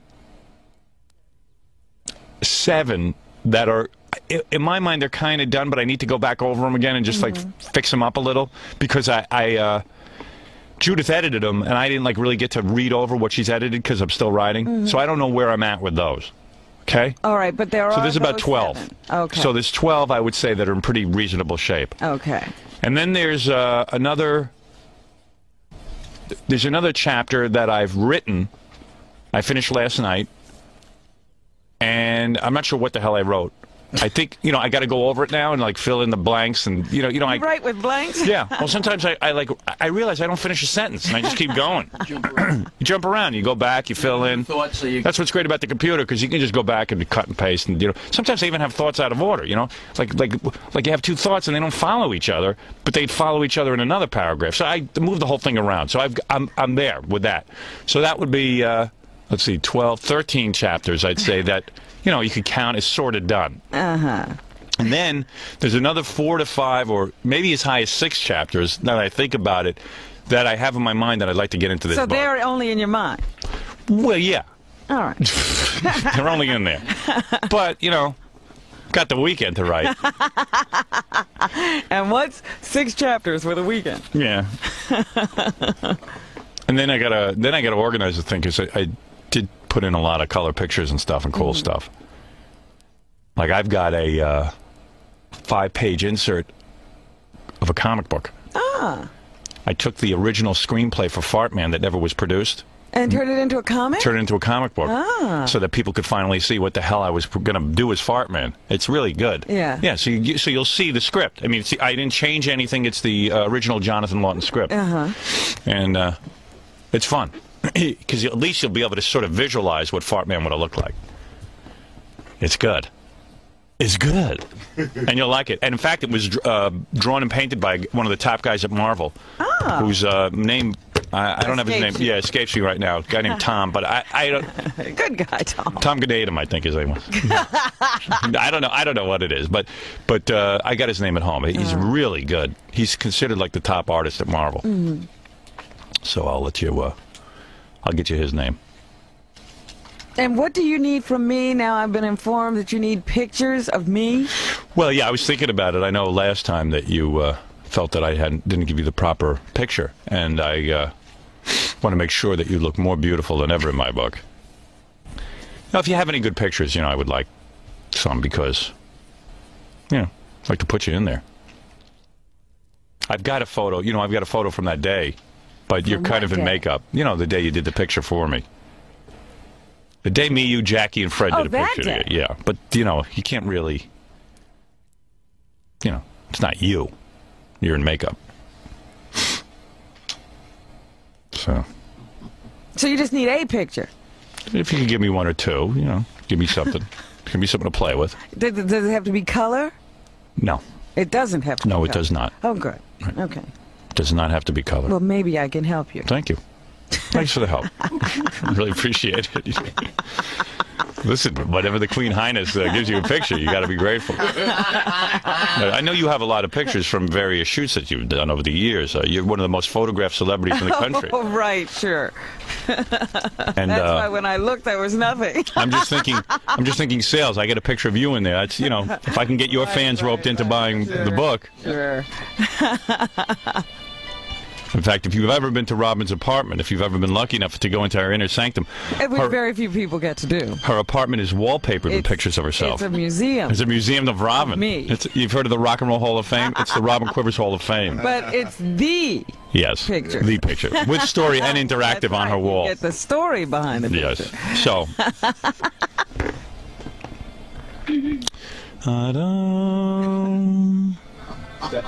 What is it, Ralph? That guy from Marvel. Do me a favor. What are you running around with my pictures for? Give me that. Give me that. Give me it. It's no longer yours. What's the matter with you? What do you mean running around with it? You want the guy from Marvel's name is. What are you walking around with my? How did you get a hold of this? How did you get this? What do you mean? How did you get my pictures for my book? I made the pictures. No, you didn't. No, you didn't make the pictures. I made the pictures. Don't walk around with pictures for my book. I'm not showing anybody. You just came in here and showed everybody. I didn't. Who did I show? You're a jackass. Who did I show? What are you yelling at me for? Get out of here. Get out. Get out. I didn't show anybody. What's your problem? Why are you freaking out? I'm waiting until the book comes out so people can have a reaction to things. Get out of here. Why are you freaking out? Get out of here. Get out. What's the matter with you? Get out. That's what's the matter with me. I'm doing a radio program. You're getting all nutty, man. That's right. Write down the guy's name and keep it in your purse. Dick boy. You don't have a purse?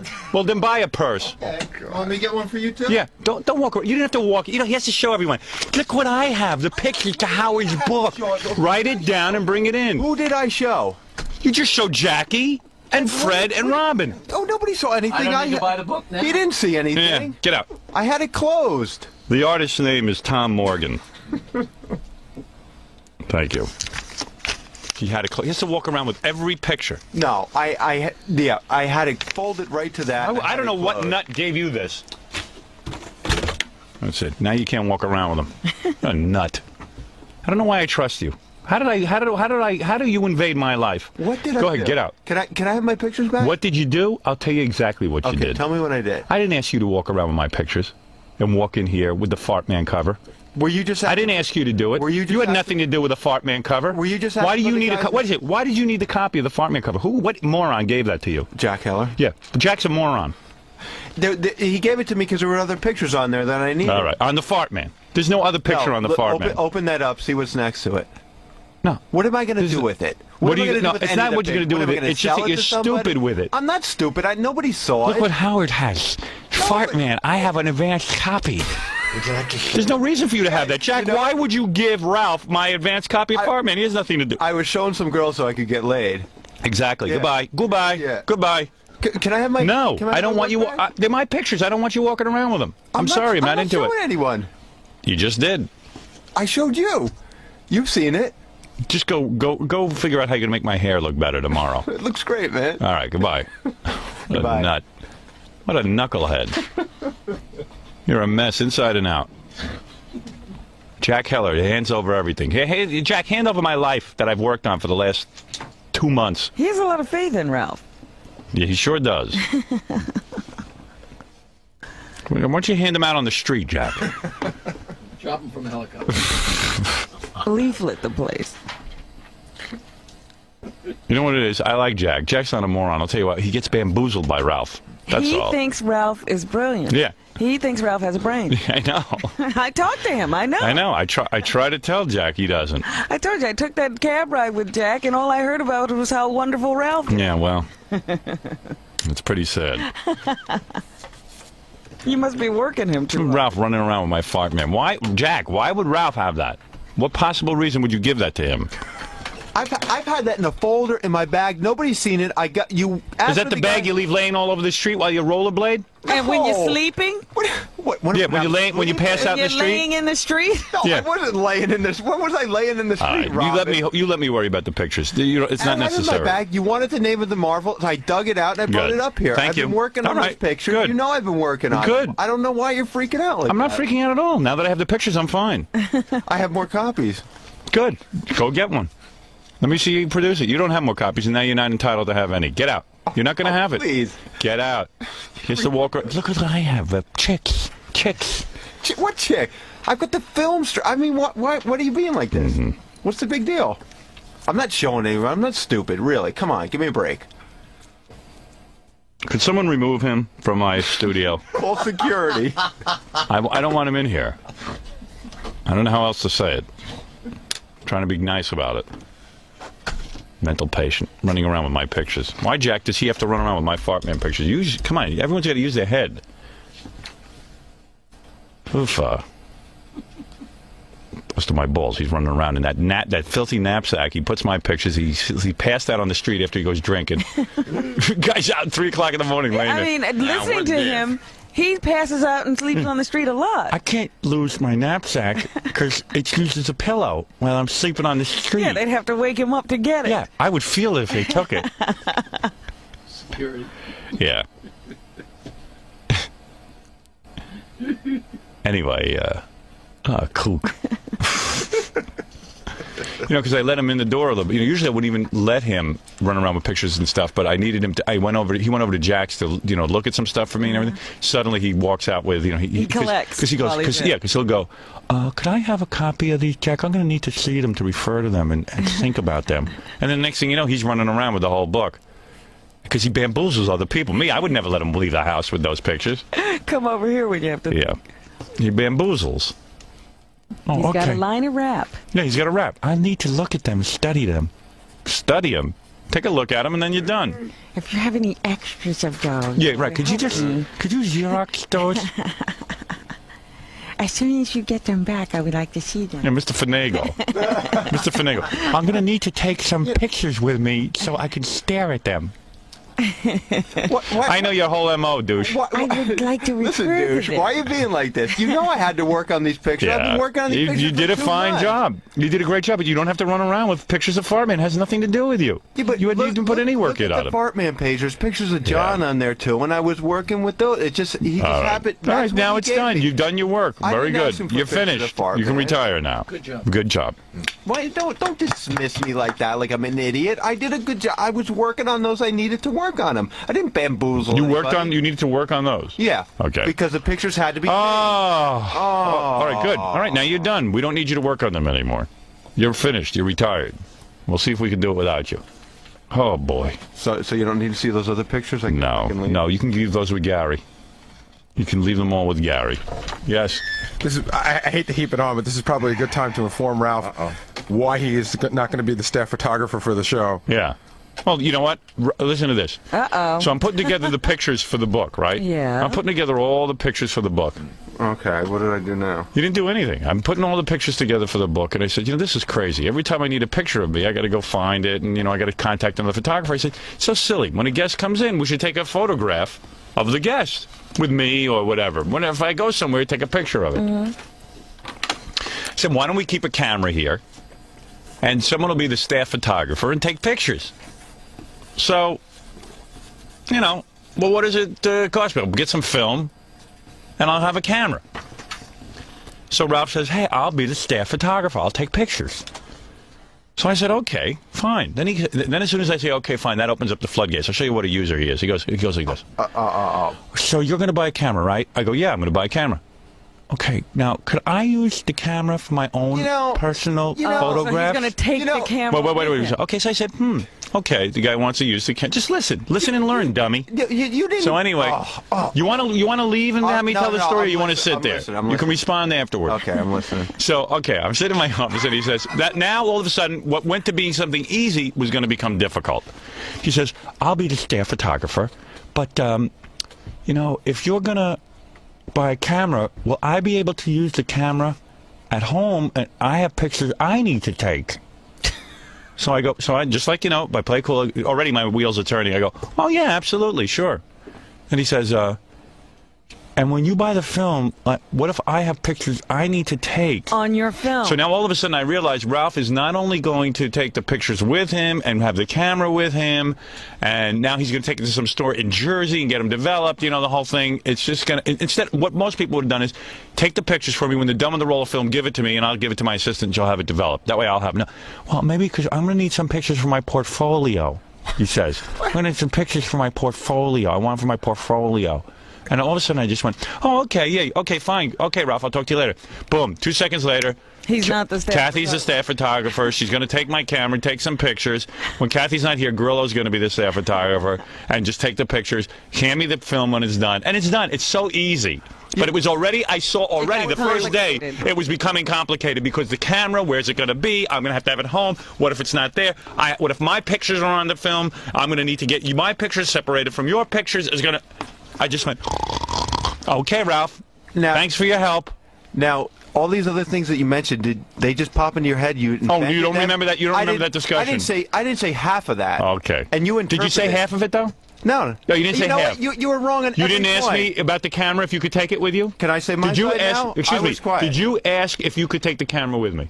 With you? Did you ask No, I said nothing about the camera. Oh, said nothing about the camera, huh? Did you say that your film was going to be in there as well, and that what if you needed to take pictures? I'm making this all up. No. Okay. Well, then I'm stupid. Well, then you know what? You have nothing to worry about. Can I tell you what our exact conversation was, the way I remember it? Okay, go ahead. You tell me if I'm wrong. You brought it up first. I've been thinking about this because a lot of people have been thinking about it. Gary's been saying it for years. Okay. All right, you're not too original. Go ahead. Next.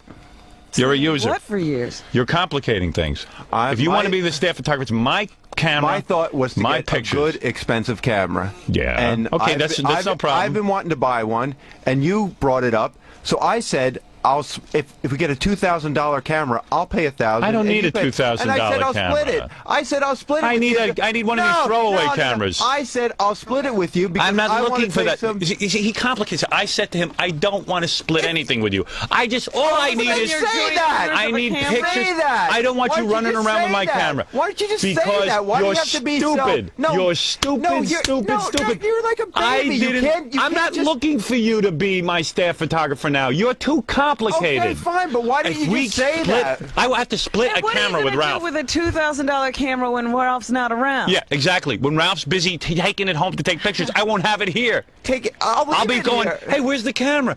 Oh, Ralph took it. He has to. You know, you're not going to leave it here because you needed to take pictures. Okay, you said. Then I made all this up. I made all this up. I see. You just say this. I just said it to you.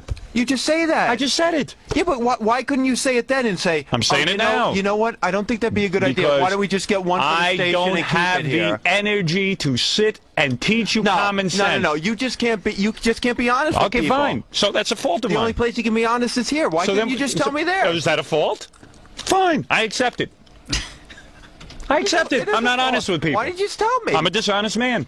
I've been very dishonest with you. I thought it was good. No, I'm a dishonest person. I was going to get it more. I was going to kick in for half the camera. Why? Wait a second. Hold. Use your brains for a second. And keep it most of the time. Yeah. If I needed my camera and you weren't here one day, let's say you're ill and you took your camera for one of your photo shoots. Whatever what it is you have to shoot, I don't know. I've got a lot of photo shoots going on. So you have a photo shoot going on. You need to take the camera with you. The next morning, Pamela Anderson's in here and I want to take a picture with her. Where's my camera? At Ralph's house. Am I here every day? But even if he left it here every day? Wait a minute. Yes, but you're not here every day. Even if he left it here. Yeah. It's a $2,000 camera that needs to be aimed and focused and nobody knows how to use it. Right. But Ralph. I just want a simple camera See, Ralph wants to take and suck the marrow out of my bones. No, I want to be. I want to get. I want to do it good. You're going to do it good. You're going to stay out of the way when I take the pictures. You want to do it good. Come on, man. I want to do it. No, you can't. It's going to be a hard time. No. I don't want you involved because you become a pain in the ass. No, you don't. That's why people hate you. You don't know how to do something simply. All you had to do is go, boss. If there's a camera here, this is what you say. I'm going to go buy the camera. I'll give you the bill. I'll buy a year's worth of film, and what I'm going to do is take the pictures. I'll leave the camera here, and especially if I leave at 8 o'clock, then someone else can take the pictures. Do I have to say it like that? And then, when the film is done, I'm not going to run off with your film and bring it to some... I didn't say I was going to run off with your film. Some guy in Jersey. I'm going to hand you the film. No, you started right away. Well, my pictures will be on the film, too. Like, all of a sudden, now I've got problems with worrying about his pictures. Listen, why don't you just tell me what you want? Why am I telling you what I want? What is it, Gambling Dan? Everybody in the office is just saying that Ralph just wants a free camera, so... Yeah, and wants a free camera and free film. Because he knows that and free film development, yeah. What, Dan? Everybody in the office just says that you're just trying to mooch for a free camera and that, you just take it yourself and, you wouldn't be interested in taking any pictures around here anyway. Yeah, right. I've been waiting for Howard to bring that up so I could get a free camera. Here's what would happen to me every day. Like at 8 o'clock, here's what would happen. I would take, let's say I take a picture once a week, right? One second, Ralph. Ralph, I'm conducting the show.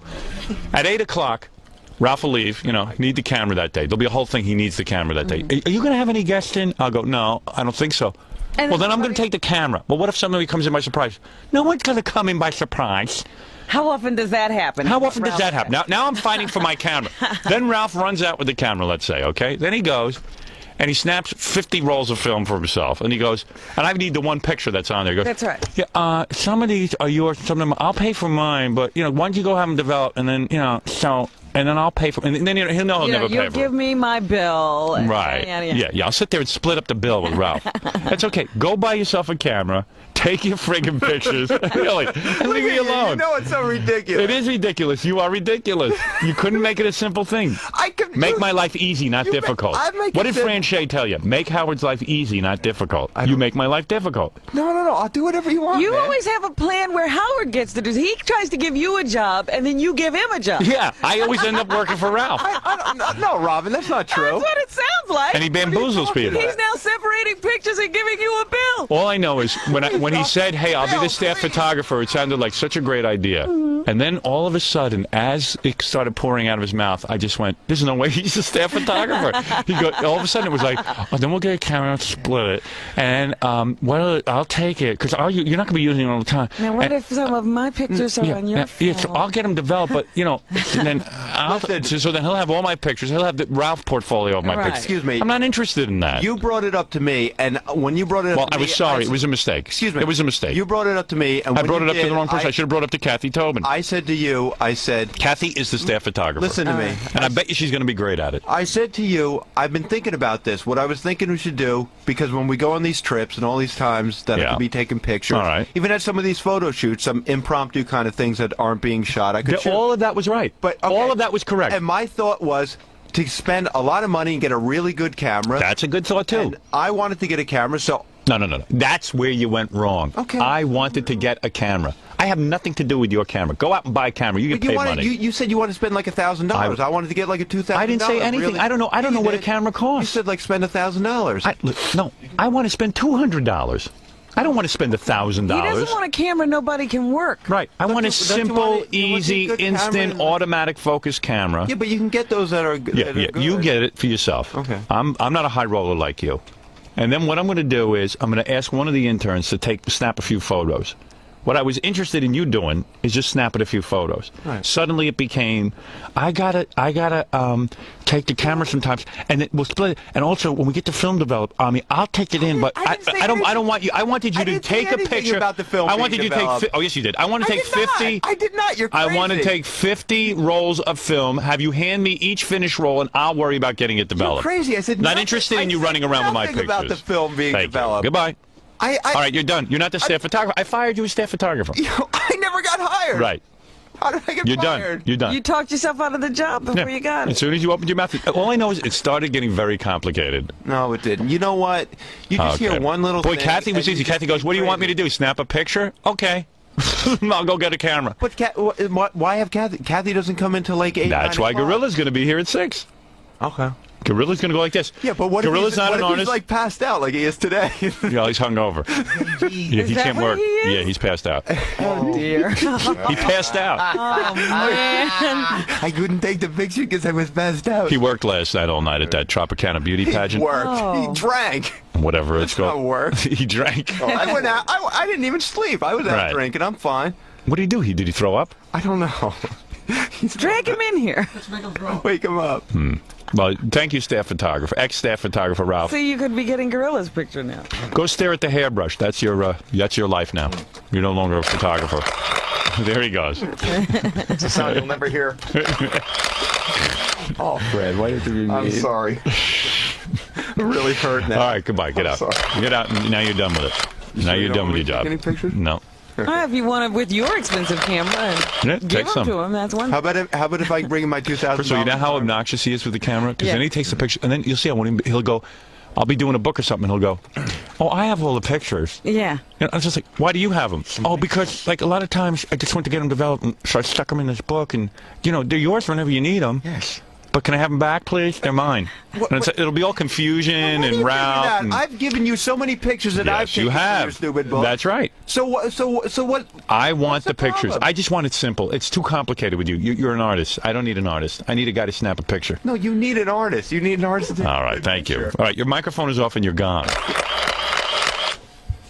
Get him out of here. It's a curse. I can't get rid of the guy. I can't get rid of him.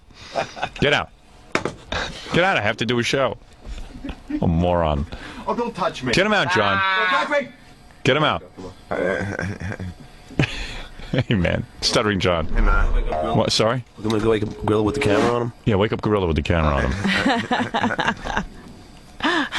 Let him hit Ralph. Where'd he pass out? I think he fell asleep. I don't know. He just crashed into the couch in the jock lounge and never got up. In the green room. When I got here today, the light was off in the jock lounge, so I walked in and turned it on, and he leaped up like a cockroach. What the hell are you doing? Did you do that with the light off? Drunken interns. Which key is it, you know? It should say This one, yes. guess, okay. Turn it off.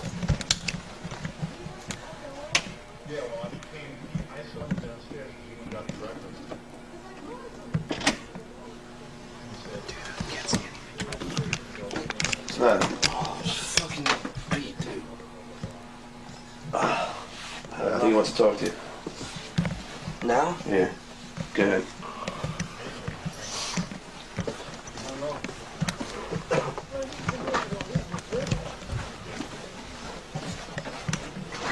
Oh, here he is. Oh, look at you. Man. Honestly, I'm not hungover. You're not? You're still I drunk. No, I really didn't drink last night. I had a full day yesterday. I have a full day. Are you going to puke? No, not at all. Come on. Look at you. He looks like death. Yesterday beat the crap out of me. What'd you do? I had from 5 to 11. I was here from school. I had school from 11 to 5. Then I did the play until 10 o'clock, and then I went straight to my appearance. And I didn't get out of there until like 3 o'clock last night.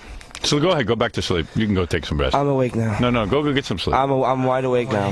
Go back No, to you sleep. don't look it. Go back to sleep so we can wake you again. So No, that was my day. I just had a really. all right, go long back day. to sleep. Go ahead. Get out of here. It's sickening to look at you. The staff photographer, Steve Grillo. Still better than Ralph. Yep. He's less annoying. Was I right to get rid of Ralph? Was I right? Jesus, you're not going to get a no vote in this building. No, I mean, all of a sudden, it was becoming this big, complicated thing. And I was just like, Ralph, you're always in a marriage. It's a partnership. yeah, it's a partnership. Suddenly we were buying cameras together, and all I know is until I would sit there and go, gee, I wonder what pictures. Why haven't I seen a picture? And then you got Ralph going through the. See, he wants to get them developed over in Jersey somewhere, so he gets first look at the pictures. Yeah, not or you. I'll have to take him, get him developed, and half the film will be just Ralph's, pictures. Yes, but by the same token, he's going to be. Well, this is a good picture. All I know is he will Put this in use my it. portfolio. Yeah, he will, and then he'll come to me each time and go, hey, that picture of you and Pamela Anderson, your hair look really good. I want to stick it in my portfolio. And then all of a sudden, every one I've got to sit there and either tell him no or yes. I don't need that. And you don't know where he's taking this portfolio. Right? and what Yeah. He's doing. Yeah. Exactly. I just said I don't want it. I don't want it. He's back. That's you, man. Bottom line. Anything like that ever happened? All right. Want to know when? Yeah. I'll take you back a couple of years, Channel 9. Howard, I just want to take a picture of you as Ted Kennedy for my portfolio. Howard, I just want to take a picture of you. I did the makeup as Lieutenant Uhura. I just want a picture of you as Pee Wee Herman. I'll give you better. And he's got this little cheap-ass photo album, all of me. But I'll give you one better. He would come in with the camera and say, I just want to take a picture of you as Ted Kennedy. And the next thing you know, he's shooting everything on the set. Yeah. Yeah. Or how about the time I had to have his camera confiscated? Because he shot... What was he shooting that one time? The boxing match. Oh, yeah. I'm doing a boxing match with Geraldo and... And Frank Stallone. Yeah. And all of a sudden, in the corner, there's a guy snapping away photos. I go, who's snapping photos? It's Ralph with his camera. Why? I thought the moment should be captured on film. Yeah, I bet you did, in your portfolio. Didn't you call me like 2 years later and ask me for those pictures? Begged you for them. Yeah, you said I'm putting together a book. Sure. I need pictures of that. Do me a favor. Do me a favor. Yeah, you know you asked me for it. Do me a favor. You know you asked Make up another one. And I didn't have them. Yeah, that's what I need. Like, Your pictures. Get out of here. I took the film, I ripped it out of the camera, and I threw it out the window. The next thing it's never been always pointing. Ralph, it's always a hassle with you, man. It's always a hassle. I don't like that book you travel around with. Of me, who do you show that to? All right, wait a second. I didn't ask you to show that to anyone. No, not just to me. Did I bring it in to show pictures to you? Yeah, but you have a portfolio. You must pitch jobs with it. I haven't had to pitch a job in I don't know how long. Because I'm the only one you're working for. What else do I need to do? I'm happy with you, Wolf. All right. Now listen to me. Who inserted you into my life? You did, you idiot. No, I know. Listen to me. Listen to me. All those pictures that I have, you used in your first book. I mean, know. like, so I know. Thank you. Obviously, you wanted them. That's right. So what's the problem? Thank you. Thank you. I'm going to have a staff photographer. It's not going to be you. I'm a dick. That's all. He's so happy. Look, the problem was that he was marching across the set, getting into camera shots. Yeah. Oh, yeah. It was unbelievable. Yes. Distracting people from their work. You're not the photographer. Kiss it goodbye. Why? Come on, man. I want to be the photographer. I'm going to be like Jimmy Olsen. Yeah, well, you're too annoying. And then when the day of the picture comes, like you'll have like Pamela Anderson here and I want to take a picture with her, he'll be like, oh, could you just please like move out of that light and try to like, and try to... so I try He won't take it fast. So I want to try He'll just take it a good picture. Yeah, that's right. Be out of film. Yeah, he'll be out of film or he'll be like, oh, excuse me, could you just please, could you it'd be a whole roll of film. You'd be shooting 5 rolls. Yeah, right. That one and like it'll take him an hour to get it together. It's just not. I just know you. When have I? I just know you, man. That's the bottom line. That's the way it's going to be. You're probably not far off. That's right. But you know what? Trust me, you can't do it. When have I not done something the way you've told me to do it? I mean, maybe, I don't want to tell you to do it. All right, I'm done with this conversation. No, I'm done. Out. Then how come every time I walk out you bring it up again? I want to talk to Robin. I don't want to talk to you, man. You're bad mouthing me. All right, I won't talk about you anymore. Now get out. We're done with you. The audience doesn't want to hear from you. They made that clear. Screw the audience. Every time you come, put those headphones on just to hear himself, just to say screw the audience. Yeah, I'm gonna run out in the other room and listen to myself on delay. Should I block the door? Yeah. Yeah, we need a lock on that door. Put a bucket of water over the door so the next time he walks in, it smashes him in the head. Steps in duty. He goes sliding on duty. So he's fired as staff photographer. He was staff photographer for a day. For a second. And God knows when he was going to buy this camera. I wanted to get a $2,000 Is he a photographer? camera. No. No. Then why $2,000 camera? I don't know. So he's the only one who can work it. It's another passive-aggressive thing he does. Absolutely, and you'd be totally reliant on him. But who would show him? Use that camera. Well, he would learn it, and then it would be like, not only would the camera be hard to find, but when you finally got a hold of it and he wasn't around, no one would have to be calling him. Not only that, every time somebody did try to touch it, it would be, I don't want them touching the camera because they screwed up all the settings. I had the f-stop set properly. I have a 55 lens on here. That's right. If they don't know that's a very expensive lens, and I want it locked up. $2,000 camera. The reason I wanted to get a $2,000 camera because they have really good ones and they're totally. You just point them and shoot and they take really good pictures. You don't have to set anything. All right, good. All right, we're going to take a break and then I'm going to be back without Ralph. No, you're not. I'm going to sit here all morning. No, you're not. We're going to take you and hit you over the head with a hammer. Call the police. Very good. What is it, Baba Booey? everybody's calling. You know, the I Hate Ralph fan club is in full swing. Right. But everybody says that basically this just sounds like, you know, it really comes across like Ralph trying to get a $2,000 camera for $1,000. Yeah, right. That's exactly what it is. No, that's not true. Well, that's what the fan club says, not me. Good. Everyone who hates you says that. 50% discount. They're just jealous. Yeah. Howard will buy the camera. I'll have film. It'll be a good deal. You'll loan him his 1,000. Yeah. So you'll basically buy the whole thing. No, I'll buy the whole thing, and what it'll be is Ralph will run around with it. And then it'll be like, well, where's the camera? You said I could take it. I didn't know there'd be anybody else coming in. You got to tell me. Someone's got to tell me. I need that? That's all right. I'll buy my own camera. I was going to chip in. Why would I want you get to a take better my camera and take How a couple stupid are you? pictures now I'm a and pretty then. successful guy. Why would I need you to be running around with my camera? Oh, not only that, So you don't I don't need have him it. to chip in. Yeah, for chip anything. in. If he wanted a $2,000 camera, he could get a $2,000 All camera. right, so it was a bad idea. You say, hey, it's a bad idea. I don't think that's a good idea. He's I going accept to that. offset the cost fee. All I know is that camera would never be here. And when I need it, it won't be here. You know, you just say that's I don't a bad want idea. it. Yeah. Okay, I just did. Yeah, but It's a bad idea. You're not the staff photographer. You know, The idea you have to that go was too bad far. was you being the staff photographer. Yeah. The bad idea is having you in charge of anything. Yeah, we're going to go pull that hair out of your head. All right, very good. We'll be back right after these words. Which? What are you doing? Get away from here, Ralph. It was Jackie who was giving you a hard time. Get out of here. Stop it. Dude, man, the tide seems to be turning against you. In what way? I don't know, just like everybody's calling to say that, you know, that you were wrong in this. Who's everyone? Who do I care? What, do I care? I don't know, do you? No. You don't care about I don't care what you think. I don't care what the listeners care what think. Howard thinks? Yeah, to a certain point. To a certain point? Yeah. What do I do? What do you mean? What? What do you mean? What do you mean, what do I mean? You know, explain how this turned around against you, man. I don't know, man. It's all right. It's no big deal. Actually, it's kind of funny. I mean, what am I to do? I would like to do it. That wasn't your intention, was to get a camera for a $2,000 camera for $1,000? No, because it was like, I don't know. It was a bad idea. No big deal. But that's all he had to say. Was, hey, you know what? I don't think that's a good idea. We should just have the camera and keep it here. That's all. That's okay. So what do you think of being the staff photographer? Because I think he wants you to be that. Yeah, I think it's fun. You know, because most of what I do is look at the computer and do articles all day, and I'm sure you're very aware of that. And, you know, it's kind of boring, so it's nice to have a little bit of creativity that I can add. Yeah, definitely. So you think Ralph's going to be upset that that you're going to be doing it, not him? No, I don't think so. No. I think, you know, he does this. I think he likes being around the celebrities just like most people do, and I think that he gets to do their makeup and stuff, so he'll still be in contact. So, you know, if that was his motivation, then, you know, it shouldn't be any different. You think Ralph was just trying to like scam like a camera out of the deal, have Howard pay for most of it? Because that's the consensus, that Ralph was trying to get a $2,000 camera for $1,000. I don't know. You know, that he can use on his own personal time and stuff.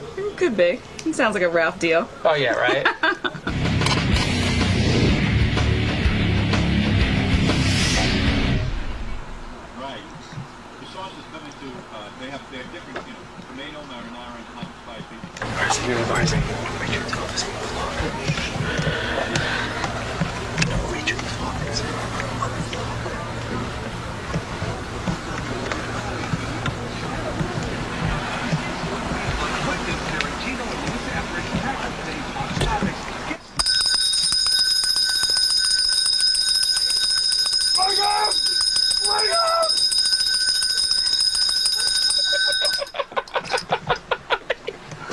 You know he's up. You know he's up.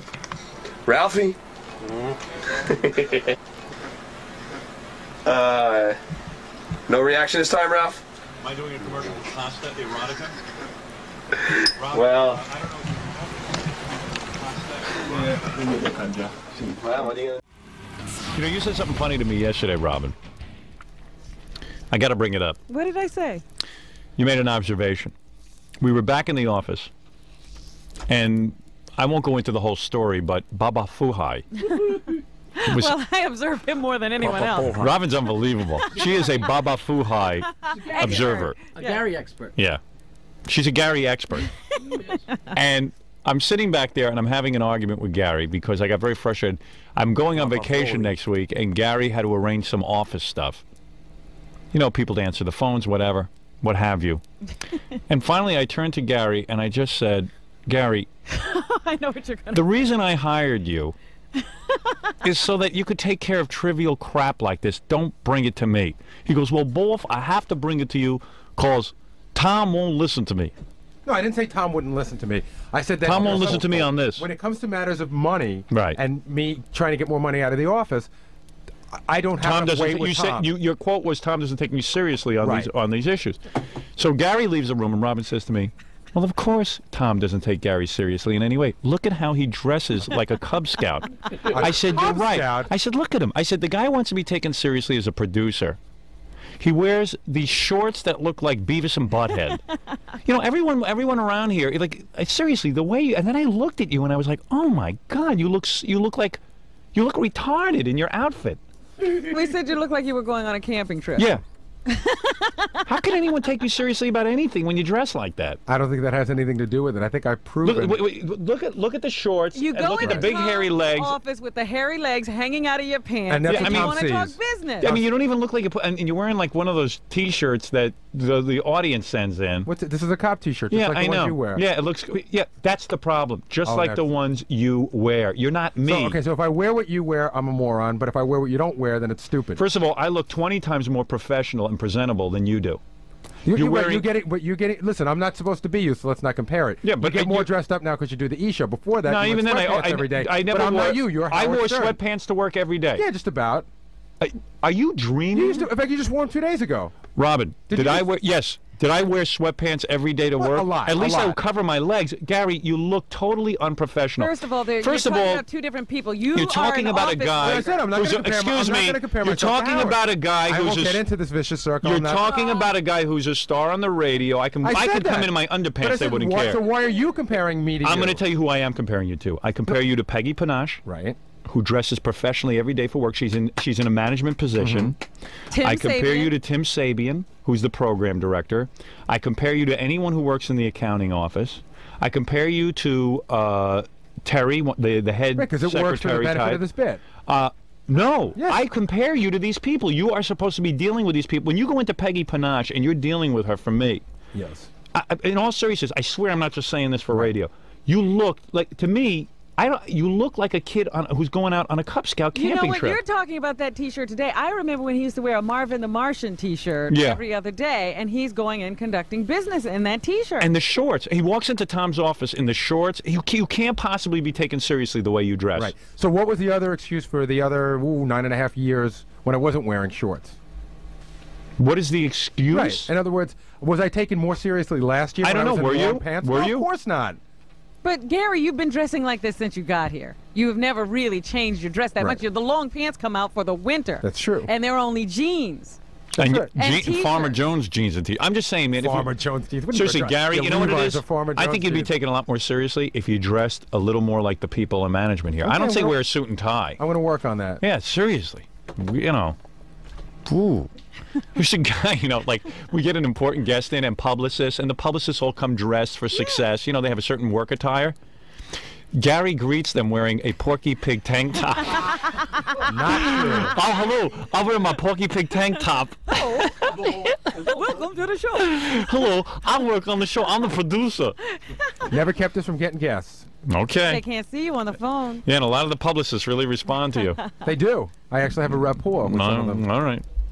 Super. Gary, he's living up to his name, Boy Gary. Yeah, he's like a boy. He looks like a little boy. Producer. The puppet dresses better. You know, you dress better, Gary Puffett, than.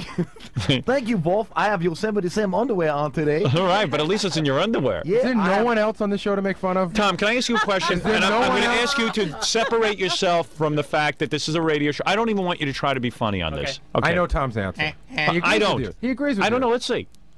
When Gary walks in these dirty shorts with the hairy legs and the white socks and shirt, does it affect? Yes, that's the question. Does it affect on Does my some dress level? have any beering on your decision making? Be honest, I can take it. It doesn't. No, but I will also tell you that I happen to agree with everything else that you've said. I think that if there is it would be better representation for you with guests, especially now with booking a TV show and all that. Yep.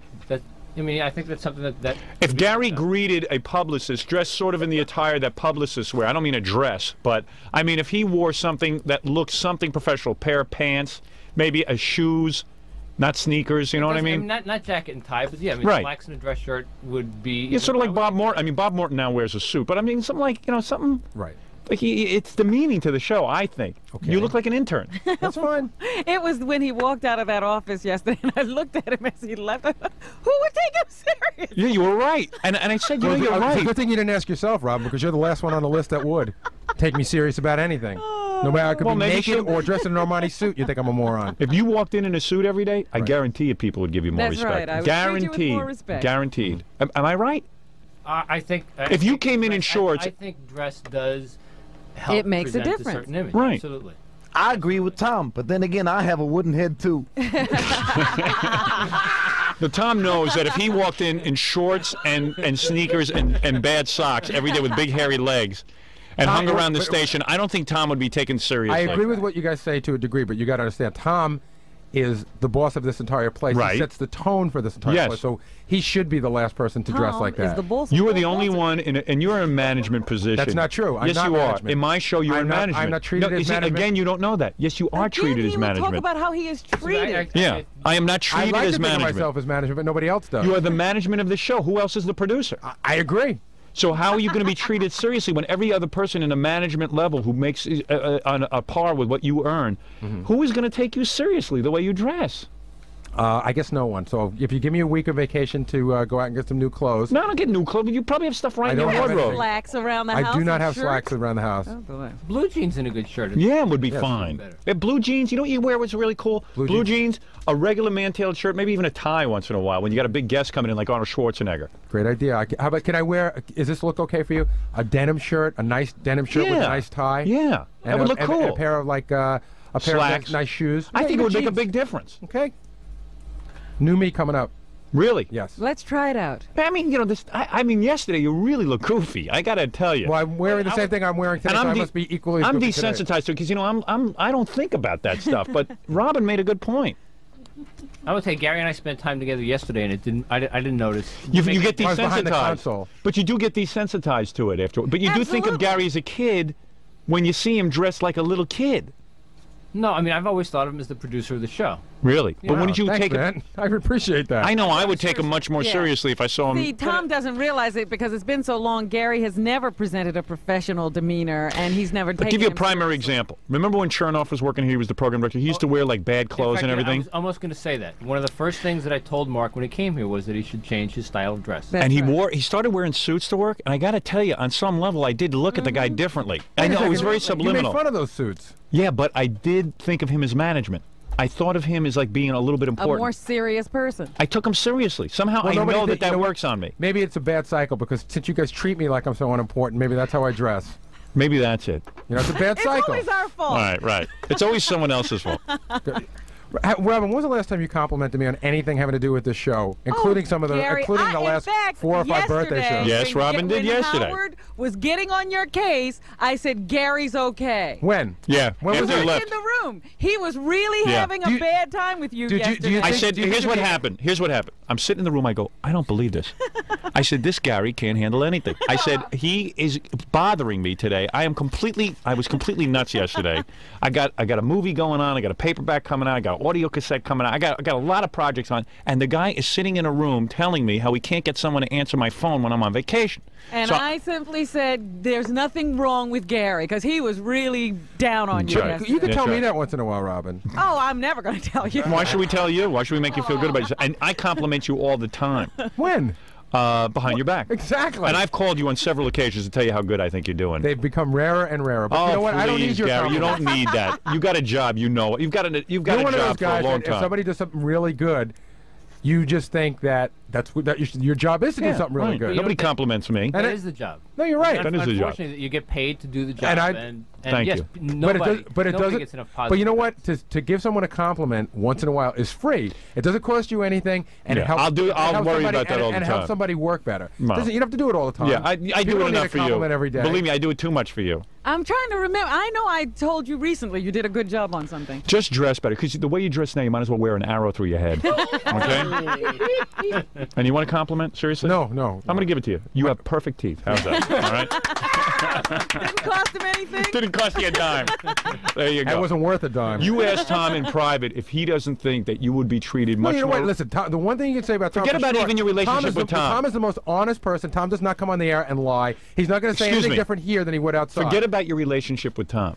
When a publicist walks in, and you see how these publicists dress, they don't dress, I mean, they don't wear evening wear, but they come in, the guys come in wearing slacks and a shirt, sometimes a tie. The women wear a nice business dress. Think of Glenn Schwartz. I mean, he's just running around. I'm not wearing what he wears. But he dresses well. Even when, you know why you never get offered any jobs anywhere? Because seriously, people come in, they see you dressed like this, they don't think you was a management guy. I agree, that's it. That's why. I'm telling you. That's why. I'm telling you. No one takes you seriously. They think of you as an intern. You look still like a little boy. Trust me on this. Tom, true or false? I think I said it already. I take Tom's opinion. Okay. Dress makes for a better presentation, absolutely. In fact, there are interns in other departments who dress better than Gary does. Even your wife would be impressed if you got up in the morning, you put up. Oh, I know. She's dying to get me to dress better. Yeah, I mean, come on already. What's the matter with you? Catch on. All right, very good. All right, good. I'm glad we had this little talk. Me too. I really am. I'm glad. I am glad too. I think I'm so glad I don't know how to contain my excitement. What is it, Gary Puppet? I love my wife, Wolf. Matter of fact, just last night, when I told her I was going to dress better, she wanted to make love doggy style. All right, very good. That's where I sniff her butt and she growls. Oh, for goodness sake. Thank you, Gary Puppet. Well, as long as we're doing a makeover, could we make over my head? Because I don't want to look like that slob no more. We're going to get a makeover on you, too. Thank you, Wolf. All right, very good, Gary. I'm glad we had this little conversation. Shorts tomorrow. We're back on September 7th. New Gary.